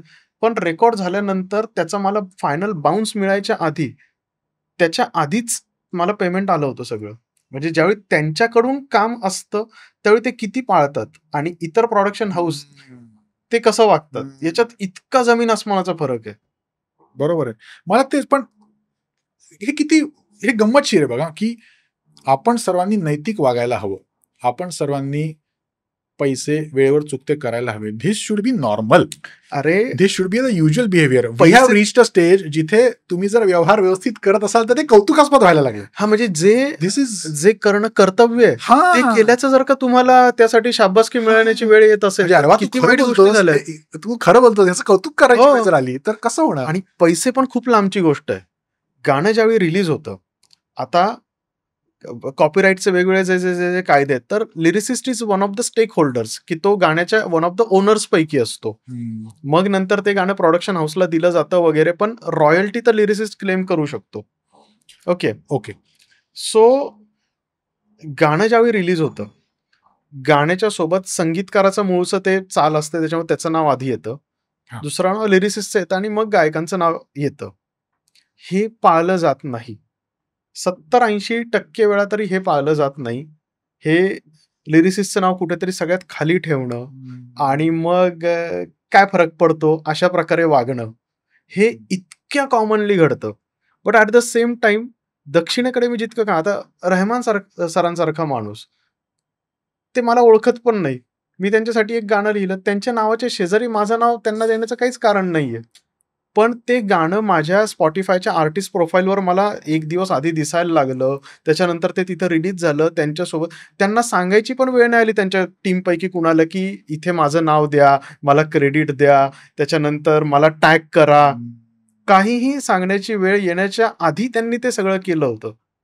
मग इतक्या मोठ्या लेव्हलचा माणूस करू शकतो, तर ज्यांचं काहीच नाव नाही ते तर सहज करू शकतात. तुमची करण्याची इच्छा आहे का नाही, हा याच्यात प्रकार आहे. आणि हा पैशांचा पण विषय नाहीये. याच्यात तुम्हाला ₹1 पण खर्च नाहीये. It's just honouring where it is due. बरोबर. पण ते सुद्धा महाग आहे. तर ना आता आपण आलोय A.R. रहमानवर. तर अहिल्यानगरचे विक्रम एडके वाया पुणे A.R. रहमान पर्यंत कसे पोहोचले मागे तू, आणि आय विविडली रिमेंबर तू म्हणला होतास की मी हे घडवून आणलं. बरोबर, 100%. आणि म्हणजे हे तुझ्या जीवनात योगायोगाने घडलं असतं तरी तुझ्याबद्दल आदरच असला असता, कारण तुझ्या कर्तृत्वामुळे तू तिथे पोहोचला असतास. पण तू हे कॉन्शियसली घडवून आणणं, दिस मेक्स यू मोर स्पेशल. बरोबर. कसं घडवून आणलंस? बघ, याच्यात योगायोगाचा भाग नाहीच असं मी बिलकुल म्हणणार नाही. आहे त्याच्यात, की माझ्या सुदैवाने मी त्या सर्कलच्या लोकांसाठी खूप खूप सारं लिहिलं. अच्छा. आता त्या ठिकाणी मी सांगितली होती ही घटना. आता तुझ्या प्रेक्षकांसाठी मी परत सांगतो, की मला ज्यावेळी कविता सुचायच्या ना, त्या चालीत सुचायच्या. आणि चालीत आता अर्थात त्या काही फार चांगल्या चाली असायच्या असं नाही. पण नंतर मला समजत गेलं, की मी जे लिहितो ते मीटरमध्ये लिहिलेलं आहे. हां. सो मग मला आणि दुसरं काय व्हायचं, गाणे ऐकताना आपल्याकडे काही फार चांगल्या सिस्टम्स नसायच्या गाणे ऐकण्यासाठी. त्याच्यामुळे सगळेच शब्द कळत नसायचे. मग जिथे कळत नाही तिथं गायलेल्या जागा मनाने भरल्या जातातच ना. हं. जसं जस्ट चिल चिल गाणं आपल्याकडे कुणीही स्पष्ट आणि योग्य उच्चाराने म्हटलेला माणूस मला माहिती नाही. सो ते मी अरे याला चालीवर लिहिणं म्हणतात. हे मला ज्यावेळी हळू समजत गेलं. त्या काळात ना 2011-12 ची गोष्ट ही. रहमानचा एक सिनेमा आला होता. मणिरत्नमचा सिनेमा होता, ज्याला रहमान सरांचं म्युझिक होतं, कडल. त्या कडलमध्ये एक गाणं होतं, त्याचं नाव आहे मुंगील तोट्टम. तू ते गाणं ऐक, खूप गोड आणि सुंदर गाणं आहे. मुंगील तोट्टम मूली है वासम निरंजवाना नी पाडून गीदम. फार छान लिहिलेलं गाणं आहे आणि फार सुंदर गाणं आहे ते. सो मला ते गाणं खूप आवडलं. मी म्हटलं याच्यावर आपण काहीतरी लिहू शकतो. मग मी असंच एके ठिकाणी गाडीवर चाललो होतो नगरच्या रस्त्यावर खड्डे चुकवत, सॉरी रस्ते चुकवत खड्ड्यातून खड्ड्यातून चाललो जातो. होतो. तर त्यावेळी मी लिहायला घेतलं लिहायला घेतलं म्हणजे अचानक सुचायला लागलं. मी त्या गाण्याची चाल गुणगुणत अचानक मला सुचलं, हमने तुमको जब से चाहा, चांद है जैसे आया ज़मीं पर, साँसों में है मीठी सी खलबल, इश्क नया है ए दिल संभल कर, संग मेरे हमदम तो संग है जहाँ, खुदा पास है तो दूरी कहा. असं मला सहज सुचत गेलं. हं. आणि मला ते खूप आवडलं, की अरे आपण काहीतरी वेगळ्या प्रकारचं लिहिलंय. हं. मग मी ते झरझर संबंध गाणं लिहून काढलं. हं. करायचं काय त्याचं? त्या काळात नुकतंच Facebook आणि Orkutवरनं आपण Facebookकडे ज्यावेळी ट्रान्झिट होत होतो, त्या काळातली ही गोष्ट आहे. 2010-2012. 2010-12च्या दरम्यानची. सो मी ते गाणं Facebookवर एक ए.आर. रहमान फॅन्स मुंबई नावाचा ग्रुप आहे. त्याच्यावर मी ते पोस्ट केलं. आणि पोस्ट केल्यानंतर मी विसरून गेलो. आता ही त्या काळची गोष्ट आहे, ज्या काळात माझ्या किती जरी चांगल्या पोस्ट असतील, तरी 10-15च्या वर लाइक्स नसायचे आणि आपल्या सगळ्यांचीच एकेकाळी ही परिस्थिती होती. सो मी ते तिकडं पोस्ट केलं आणि विसरून गेलो, की काय 2-4 लाइक येतील, 1-2 कमेंट येतील, विषय संपून जाईल. मलाही काहीतरी मी पोस्ट केल्याचं समाधान आणि जे कोणी लाइक, कमेंट करतील त्याच्यातून मला आनंद. तर ते सगळं मी पोस्ट केल्याच्या नंतर मला एकाचा 3-4 दिवसानंतर मेसेज आला. आणि माझं नाव आहे कामेश वैद्यनाथन आणि रहमान सरांच्या के-एम-एम-सी मधला एक स्टुडंट आहे आणि त्याचा मित्र आहे. त्यांना अ, एक हिंदी गाणं करायचंय. आम्ही तुमचं गाणं वाचलं तर तुम्ही लिहाल का? सो तसं बघितलं तर हा योगायोग आहे. पण तो योगायोग घडला केव्हा? ज्यावेळी मी ते गाणं तिथे पोस्ट केलं. हं. कॉन्शियसली नसेल केलं मी, की याच्यातून असं व्हावं. तर मी म्हटलं, "ठीक आहे, चालेल मी प्रयत्न करतो." मी असं कधी लिहिलं नाही. पण काय हरकत आहे. आता मी जर असा कदाचित रिस्क अव्हर्स झालो असेन, वयानुसार आणि काळानुसार. त्या काळात तर करू ना, बघू काय होतं. अर्थात आत्ता पण आहेच मी तसा. पण आता जरा आपण 4 इतर गोष्टींचा विचार करतो, की ह्याच्याने असं होईल का, त्याच्याने तसं होईल का? त्या काळात मात्र बिनधास्त उडी मारायचो. तर मी म्हटलं पाठव. त्यांनी चाल पाठवली. तर ते दोघं म्हणजे विशाल आणि आदित्य. आता मी तुला आज जे माझं बासुरी नावाचं गाणं रिलीज झाल्याचं मी हो. तुला पाठवलं, ते आदित्य रामकुमारचं संगीत आहे. म्हणजे आम्ही गेल्या 10-12 वर्षांपासून 2013च्या आसपास म्हणजे 12 वर्षांपासून आम्ही एकत्र काम करतोय. सो ते तिथून तो प्रवास सुरू झाला. मग एक गाणं होत गेलं. मग कुणाकुणाशी ओळखी होत गेल्या. आमच्यासाठी लिहाल का? हे कराल का? ते कराल का? असं करत मी समहाऊ त्या एका सर्कलमध्ये माझ्याही नकळतपणे इतका शिरलो, की मग मी ते कॉन्शियसली क्युरेटच करायला सुरुवात केली, हां. की आता आपल्याला असं करायचंय. मग आपल्याला असं जायचंय. बरं, स्वप्न तर लहानपणापासून असणारच ना, की जर का मी त्या क्षेत्रात काम करणार आहे, तर मग त्या क्षेत्रातला जो सर्वश्रेष्ठ असेल त्याच्यासाठी लिहायचं. हे स्वप्न होतंच. देवाकडे पण पोहोचायचं. त्या स्वप्न पूर्ती कशी करायची यासाठी मग मी स्वतःहूनच काही स्टेप्स ठरवल्या, की आपण यांच्यासाठी लिहिलं तर मग ह्या क्षेत्रामध्ये ना 2 प्रकारे कामं होतात. एक म्हणजे तुम्ही नेपो बेबीच असलं पाहिजे. बरोबर. मी फक्त लिरिक रायटिंगचंच म्हणत नाही, सगळ्याचंच म्हणतोय मी, की हं. लिरिक रायटिंग तरी त्यातल्या त्यात खूपच वेगळा विषय. पण सिनेमामध्ये तुमचे जर का कनेक्शन्स असतील तरच हे होऊ शकतं. नाहीतर तुम्हाला ते नेटवर्किंग करता आलं पाहिजे. हे जसं मला अनुभवातून कळलं, तसं मग मी ते नेटवर्किंग ठरवून करत गेलो, ओके. की हे करायचंय, ते करायचंय आणि मग एके दिवशी मग की सर को ये गाना करना है, आप लिखोगे क्या? हे ज्या दिवशी झालं, बास गंगेत घोडं न्हाल्यासारखं वाह! वाटलं होतं मला. पण अर्थात त्याची एक दुसरी पण बाजू आहे. हे ज्यावेळी सगळं मला ज्या दिवशी फोन आला सरांच्या ह्याच्यातून पहिल्या गाण्यासाठी, की लिहाल का? मी त्या फोन करणाऱ्याला सांगितलं, की मी नाही लिहिणार. ते मला एक खूप मोठी रक्कम द्यायला तयार होते, की जी नंतर मला मिळाली. मी तुला जे सांगितलं. तर मी नाही म्हणालो, कारण माझ्या स्वतःच्या घरी एक खूपच वेगळ्या लेव्हलची मेडिकल इमर्जन्सी चालू होती. अच्छा. आणि मी म्हटलं, "मी त्या याच्यातच नाहीये, माइंडसेटमध्येच. मनस्थितीतच नाहीये. मी तर कसं काय लिहू? तुम्ही दुसऱ्या कोणाकडून तरी लिहून घ्या." मग ज्याने माझं नाव सुचवलं होतं त्यांचा मला, "भैय्या आप ये क्या कर रहे? ऐसी अपॉर्च्युनिटी फिर से नहीं आएगी." मी म्हटलं, "अरे माझी मनस्थितीच नाही तर काय करणार?"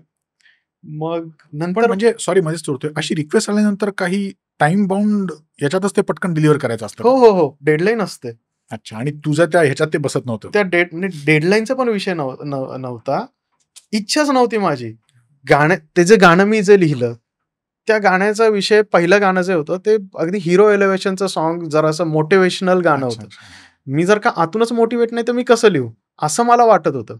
मग नंतर ज्या व्यक्तीमुळं ती मेडिकल इमर्जन्सी आली होती, त्या व्यक्तीने मला सांगितलं, की टेस्टचे रिझल्ट यायला वेळ आहे. तोपर्यंत तू काय करणार आहेस? तू आत्ता गाणं नाही लिहिल्याने टेस्टचे रिझल्ट बदलणार नाहीयेत आणि तू गाणं लिहिल्याने पण ते बदलणार नाहीयेत. तू तुझं डोकं इथे जर का लावलंस, तर कदाचित तू जो सतत तोच विचार करतोय, आता काय होणार आहे या व्यक्तीचं, आता काय होणार आहे या व्यक्तीचं, ते तो विचार तुझा दुसरीकडे कुठेतरी जाईल. मग मी म्हटलं, की ठीक आहे प्रयत्न तर करून पाहू. मग मी ते होकार दिला आणि तुला सांगतो, गाणं ज्यावेळी एखाद्या संगीतकारासाठी आपण लिहीत असतो, ते 100 प्रकारचे बदल सांगतात. एखादा संगीतकार, की ही लाईनच चांगली नाही वाटत आहे. हा शब्दच चांगला ये तो लोगों को समझेगा ही नहीं. हे जे तुला मी सांगितलं. तिकडे त्यांनी मला फक्त एक ओळ बदलायला सांगितली आणि ती पण फक्त यासाठी, की ते त्यांना वाटलं, की ती त्या गाण्याच्या जॉनरला धरून जात नाहीये. तेवढ्या एकाच कारणासाठी म्हणजे त्यांनी व्यवस्थित कारण देऊन मला तेवढी एक ओळ बदलण्याबद्दल सांगितलं आणि नाहीतर त्यांनी मी जे लिहिलं ते सगळं जसं आहे तसं ॲक्सेप्ट केलं. ही केवढी मोठी गोष्ट आहे. आपल्याकडे गाणं लिहायला घेताना एक असतं आणि ते सगळे बदल पचवून ते गाणं भलतंच काहीतरी होतं, हे सर्रास प्रकार घडतात. बापरे! हे गीतकार म्हणून त्याचं वाईट वाटत असेल ना? फार त्रास होत असेल. प्रचंड त्रास होतो. पण आता कुठेतरी मी त्याला स्वतःपासून सेपरेट करायला शिकलोय. मला दक्षिणेकडचा अनुभव त्याच्यामुळेच इतका जास्त आवडतो, की मी त्या दिबू सरांचं जे सांगितलं तुला, तर त्या दिबू सरांसाठी मी एक हिंदी रोमॅन्टिक गाणं लिहीत होतो त्या सिनेमासाठी आणि त्या गाण्याच्या आहे ना, एका पहिल्या कडव्यानंतर एक इंटरल्यूड आहे, ज्याच्यात नुसतंच एक शब्द गुणगुणत होते. तो जो ओरिजिनल गायक होता तो. तर मी म्हटलं, की त्याला काहीतरी इक्विव्हॅलंट असं मी एक शब्द मी तिथे लिहिला. मला जरा वेळाने चारूचा फोन आला, की "विक्रम जी, अ, ये ऐसा उन्होंने बस एक ही किया है." म्हटलं, "हां, म्हणून मी तसं केलं." म्हणे, "नहीं, हिंदी में अच्छा नहीं लग रहा है." तर तिने मला सांगितलं, की "नहीं विक्रम जी, आप और अच्छा लिख सकते हो, और अच्छा लिखो." उन्होंने एक ही वर्ड यूज किया है. आप ऐसा करो ना, आप एक लाईन लिखो ना. हे कुणीच सांगत नाही इंडस्ट्रीमध्ये. हिंदीमध्ये तर विशेषतः, की तुम्ही त्याच टेम्प्लेटमध्ये लिहावं. तेच थॉट्स तुम्ही एक्सप्रेस करावेत, की जे लोकांना फॅमिलियर आहेत. ह्या पलीकडे तुम्ही जायचंच नाही यासाठीच प्रयत्न असतो. पण तिकडे ती मुलगी ती चारू मला सांगत होती, की "आप और अच्छा लिखो." त्याच्याने होतं काय लिहिणाऱ्याला पण छान वाटतं ना, की आपण काहीतरी वर्थ करतोय, की ज्याची समोरच्याला किंमत आहे. पैसे मिळणं वगैरे हा तर प्रत्येकच इंडस्ट्रीमध्ये होतं ना, पण तुमच्या लिहिण्याला सन्मान दिला जाणं, ही केवढी मोठी गोष्ट आहे. त्याच्यानंतर मग त्या गाण्याच्या शेवटी तो गायक काहीतरी गुणगुणत होता. फक्त गुणगुणत होता. काहीतरी आलापासारखं किंवा हं, हं, हं, काहीतरी हमिंग करत होता. मी म्हटलं, की ते जर का ते हमिंगवर संपवलं तर गाणं छान नाही वाटणार. मी इथे एखादं वाक्य लिहू का? आणि "हां, लिहा, लिहा, लिहा."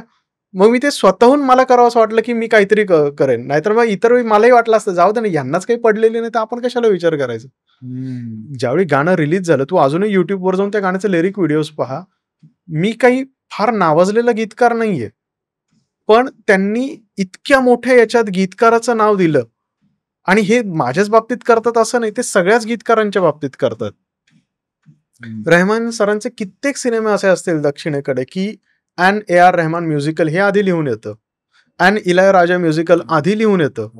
गुरु सिनेमा पहा.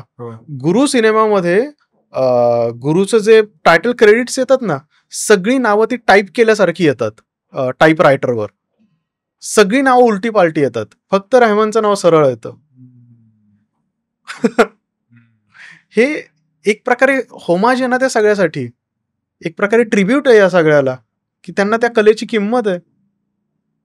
आणि you don't see that anywhere in Hindi और मराठी. तिकडे तर एक प्रकार काय होतो, की एक सिनेमा आणि एकच संगीतकार.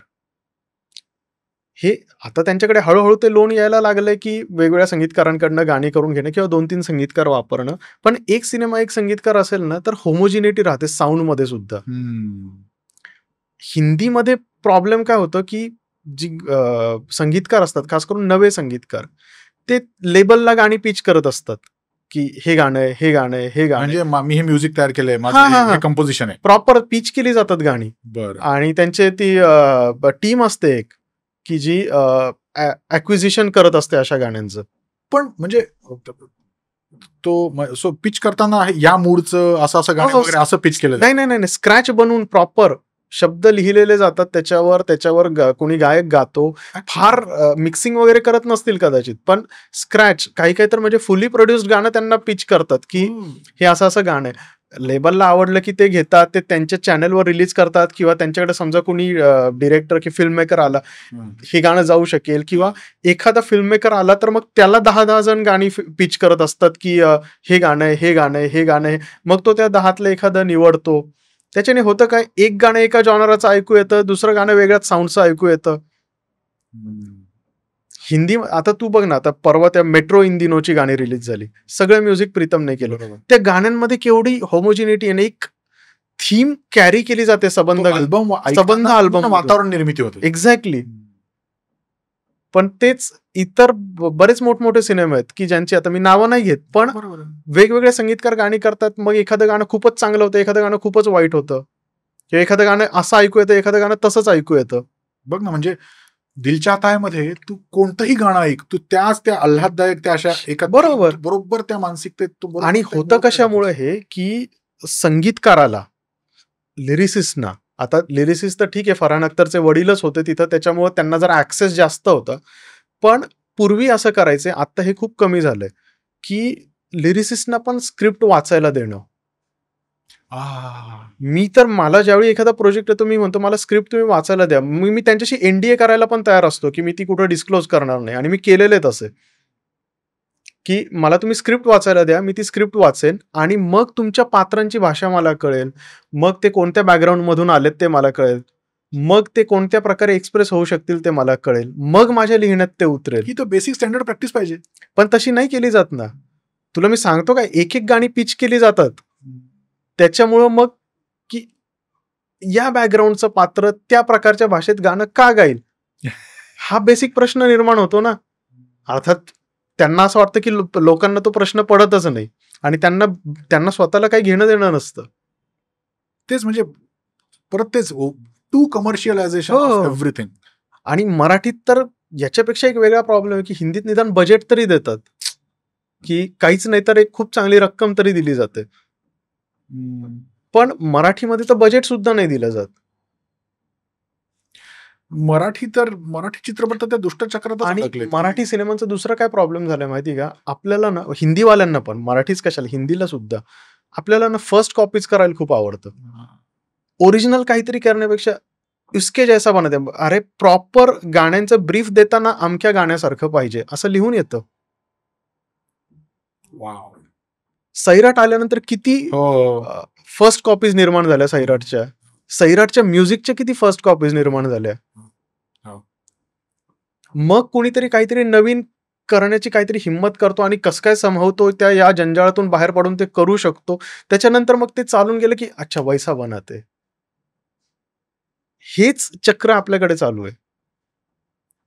म्हणजे अजय अतुलना सुद्धा अशा रिक्वेस्ट 1000 वेळा गेले असतील की आम्हाला दुसरं सैराट हो. पाहिजे. ते पण किती वैतागले असतील. अजय अतुलचं तर एका कोणत्या तरी त्या टीव्ही शो मध्ये ते बोलतात की संगीतकारापेक्षा संगीतातलं सगळ्यांनाच कळत असतं, अशा अर्थात ते काहीतरी सगळ्याच बोलतात. क्षेत्रातले क्रिकेटपेक्षा आम्हाला हो. मग स्पोर्ट्स. नाही, जर का लोकांना इतकं समजत असतं ते केवढा त्रास देत असतील.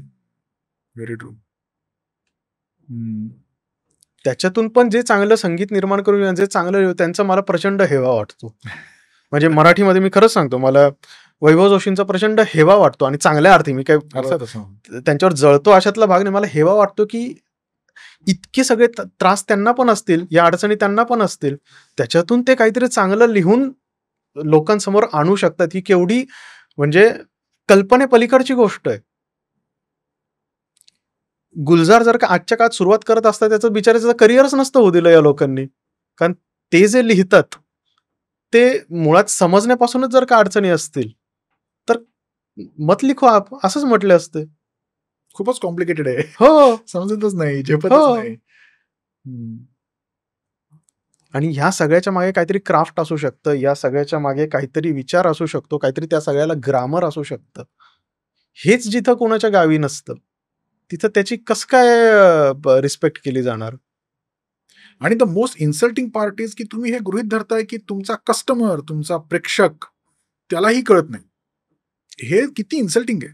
तेच मी मगाशी जे म्हणालो की स्वतःच्या बुद्ध्यांकावरून लोकांचा बुद्ध्यांक मोजणं ही सगळ्यात चुकीची गोष्ट आहे. आणि मला कोडं काय पडतं रे की तुम्हाला दिसतंय अडोल्सन्स नावाच्या वेब सिरीजवर जी चर्चा अख्ख्या सोशल मीडियावर झाली आहे, दिसतंय ना तुम्हाला की तुमचा प्रेक्षक केवढा हुशार आहे, खातोय, केवढा हुशार आहे तो प्रेक्षक की त्याला अशा प्रकारच्या गोष्टी सुद्धा भावतात, समजतात. एक्झॅक्टली. अरे मला तू सांग, क्रिस्टोफर नोलनचे सिनेमे कसं काय कसे $1 अब्ज चालतात? डॉलर्स कमवतात बरं? एकीकडे हीच चर्चा होते ना की त्याचे सिनेमे लोकांना समजत नाहीत. लोक तर आवडीने पाहतात. अजूनही बॅटमॅनचे कोट्स करतात लोक. म्हणजे मला टेनेट आवडला नव्हता कारण मला तो लगेच समजला. अरे येतं म्हणजे आम्ही त्यासाठी गेलो नव्हतो. बरोबर. पण म्हणजे लोकांना सगळं समजतं ना, किंवा समजलं जरी नाही. तुला एक सांगू का, सिनेमा ही समजण्याची गोष्ट नाही, अनुभवण्याची गोष्ट. सिनेमा ही अनुभवण्याची गोष्ट आहे. मला एखादी गोष्ट समजणंच म्हणाले ते कुठेतरी बहुतेक. हो का? हो हो, माहिती नाही, कदाचित माइंड्स देवाचे गुण भक्तात उतरतात तसं झालं असेल माझं. पण सिनेमा ही समजण्याची गोष्ट नाही, अनुभव. तुला एखादी गोष्ट समजली म्हणजेच तू ती एन्जॉय केली असं नाही होत. काही गोष्टींचं ना अमूर्त असणं हे खूप सुंदर असतं. कोणती गोष्ट पाहतात ही तरी खूपच काय म्हणता येईल थीमॅटिक पेंटिंग्स आहेत. मोनालिसाच्या हास्यावर किती शतकांपासून लोक बोलतात बरं. त्यातलं गूढत्व हेच त्याचं. जर का लिओनार्दो दा विंचीने कुठंतरी लिहून ठेवलेलं सापडलं की मोनालिसाच्या हास्याचा अर्थ असा असा असा असा आहे आणि ते गूढ संपून गेलं, काय अर्थ राहील या सगळ्याला? मॅजिक ट्रिक्सचा हेच होतं बघ. मॅजिक ट्रिक्स मस्त वाटतात, पण ज्यावेळी तो जर एखाद्याने सांगितलं की या ट्रिक मागचं लॉजिक हे तर समजलं मजा ना. बरोबर.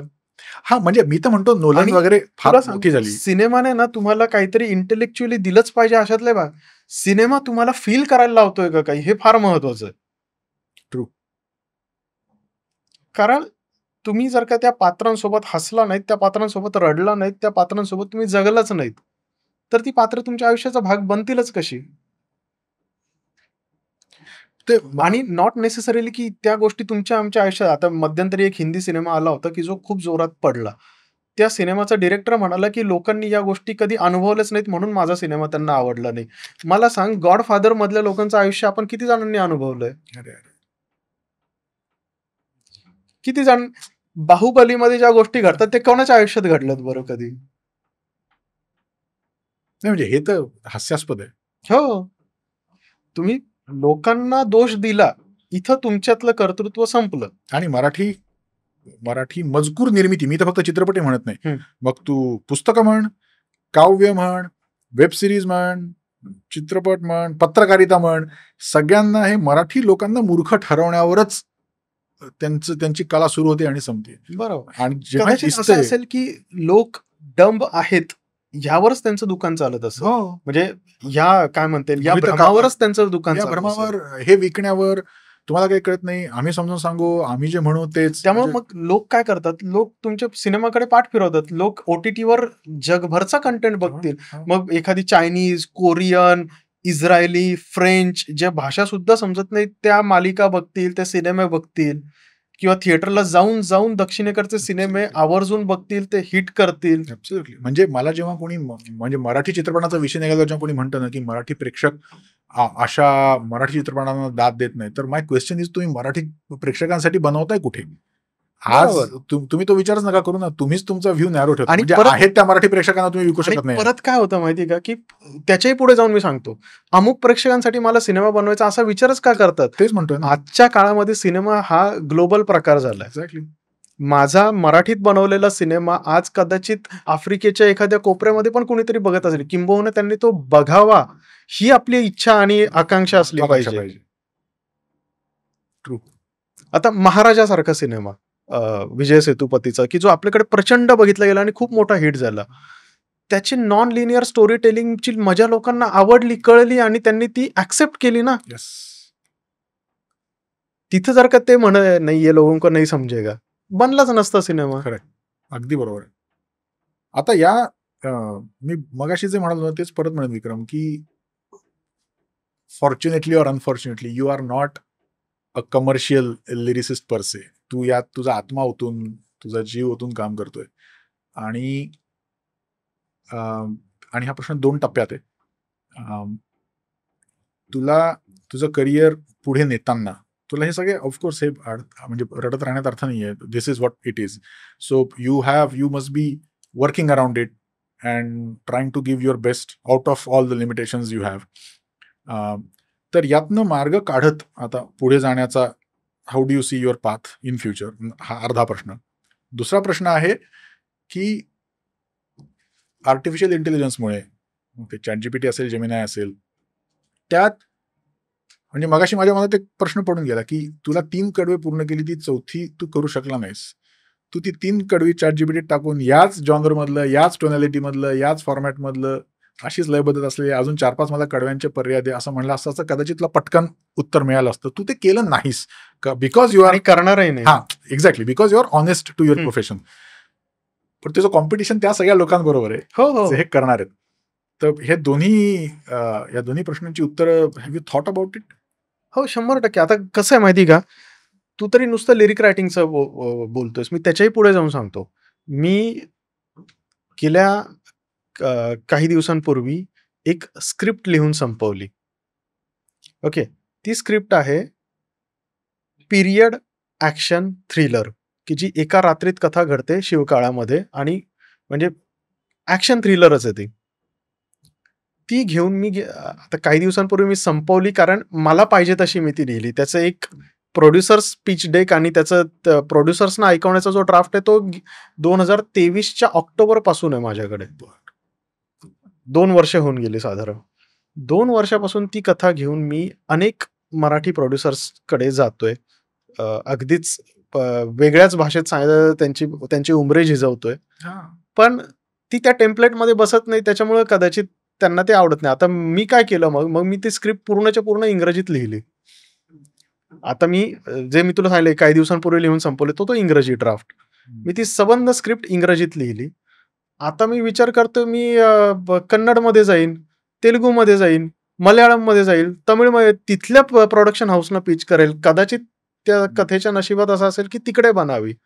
ती मला महाराष्ट्रात बनवायची होती आणि महाराष्ट्राच्याच बॅकग्राऊंडवर बनवायची होती, कारण त्याला शिवकाळाचा खूप खोलवर संदर्भ आहे. पण जर का होत नसेल तर मग ऍज अ काय म्हणता येईल, लेखक म्हणून मी दुसरे मार्ग शोधणारच ना. बरोबर. आणि लिरिक रायटिंगच्या बाबतीत पण तेच आहे की ठीक आहे, मी हिंदीसाठी प्रयत्न तर करतोच आहे आणि होतातही आहेत काही प्रोजेक्ट, पण दक्षिणेकडे खूप मोठं मार्केट आहे या सगळ्याला, की दक्षिणेकडचे सिनेमे हिंदीत बनतायत आणि त्या लिहिण्यासाठी त्यांना खूप लोकांची गरज असते. आणि मराठीमध्ये किंवा हिंदीमध्ये पण मिड बजेटच्या ओरिजिनल गाण्यांना जितके पैसे मिळत नसतील तितके पैसे ते द्यायला तयार असतात. बरं. त्यांना काहीतरी गाळलेल्या जागा भरा असं करण्यापेक्षा जर का चांगलं लिहिलं तर कदाचित ती गाणी चालतील पण. जसं मी त्या ARM साठी जे 4 गाणी लिहिली त्यातलं तुम हो नावाचं गाणं त्याला खूप चांगले व्ह्यूज आहेत. त्याचं प्ले काउंट इतकं आहे की मला त्याच्या सिनेमामुळे जी मला रॉयल्टी आली, ती रॉयल्टीच आपल्याकडच्या एखाद्या प्रोजेक्ट मधून येणाऱ्या पैशांपेक्षा जास्त आहे. हा प्रकारच आपण नाही ना विचारात घेत.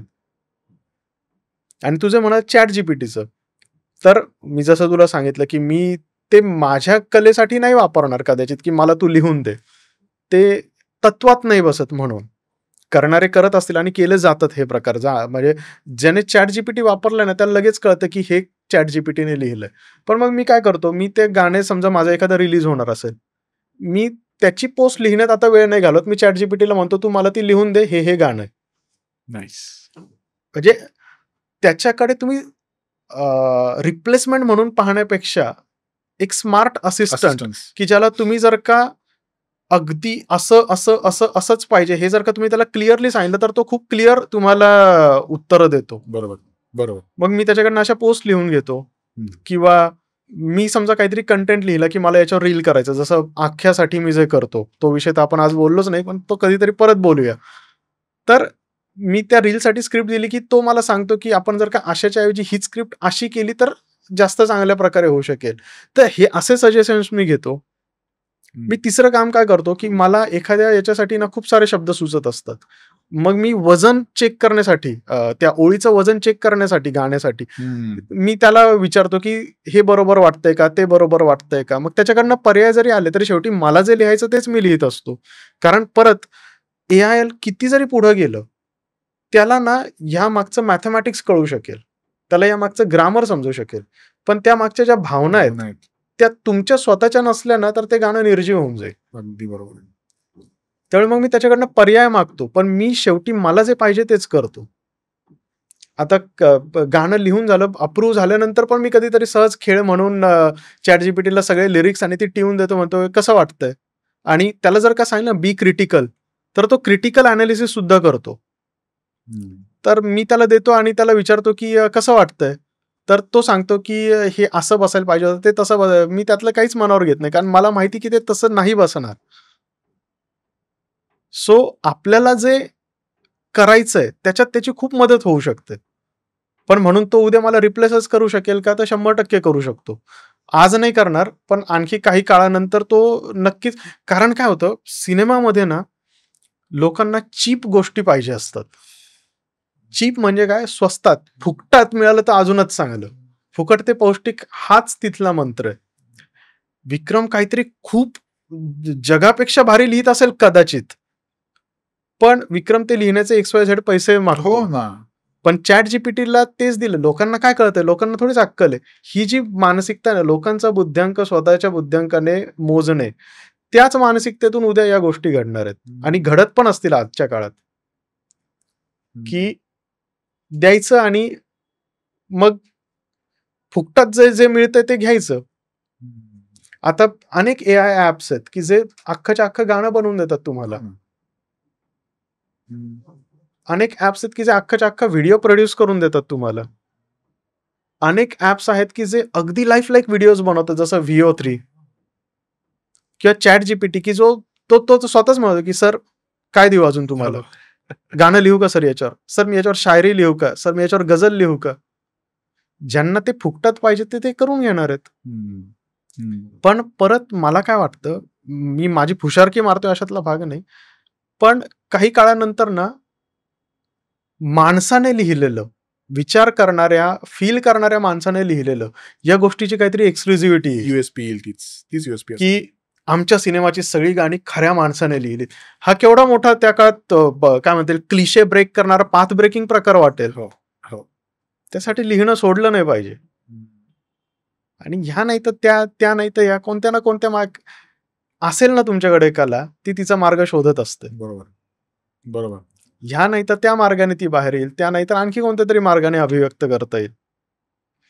अमेझिंग. सो आहे हे खूपच जोखमीचं. पण मी काय करतो माहिती का, मी कसं पाहतो या सगळ्याकडे, लोकांना जे वाटतं आता AI येणार आणि आपल्या सगळ्यांचा जॉब जाणार. मी याच्याकडे काय पाहतो की AI नावाचा कोणीतरी लिरिसिस्ट येणार आहे की जो खूप भारी लिहिणार आहे, त्याच्याशी मला स्पर्धा करायची. म्हणजे आता एकेकाळी जावेद अख्तर खूप भारी लिहित होते, अजूनही लिहितात. गुलजार खूप भारी लिहित होते, अजूनही लिहितात. आजच्या काळात लिहिणारे हिंदीमध्ये सांगतोय मी, की अमिताभ भट्टाचार्य असतील किंवा आणखी कुणी लिरिसिस्ट असतील. तर ह्या सगळ्यांची एकमेकांशी हेल्दी स्पर्धा आहेच ना. कुठेतरी यांना वाटत असेल मी याच्यापेक्षा चांगलं लिहावं, मी याच्यापेक्षा अजून छान लिहावं. स्वतःशी एक स्पर्धा असते, तशी यांच्याशी एक स्पर्धा असते. तसंच एक एआय नावाचा कोणीतरी लिरिसिस्ट येतोय, त्याच्याशी आपल्याला स्पर्धा करायची आहे. ज्याला एआय कडूनच काम करून घ्यायचंय, तो ते किती वाईट केलं तरी एआय कडूनच करून घेणार आहे. आणि ज्याला ते एखाद्या माणसाकडूनच करून घ्यायचंय, त्याने ते किती जरी वाईट असेल तरी पण तो त्या किती जरी चांगला असेल, तर किती जरी महाग असेल, तरी सुद्धा ते त्या माणसाकडूनच करून घेणार आहे. ट्रू. आणि तू म्हणतोस म्हणजे I completely agree with it, की एआय मुळे क्रिएटिव्ह खरं काम करणाऱ्या माणसाला एआयचं संकट कधी येणार नाही, कारण इन दी एंड विकत घेणारा आणि विकणारा दोघे माणसं आहेत. बरोबर. आणि जिथे जिथे माणूस इन्व्हॉल्व आहे तिथे माणसाच्या फिलिंग्स इन्व्हॉल्व आहेत. आणि वो एआय कितना भी स्मार्ट होने दो, तिथे मानवी भावना, मानवी इच्छा, मानवी स्वप्न यांचं वजन कायम राहील. बरं, आता मला माहिती स्क्रिप्ट कशी लिहायची, पण ती स्क्रिप्ट कशी मार्केट करायची मला नाही माहिती. मला हे माहिती नाही त्याचे पिच डेक कसे तयार केले जातात.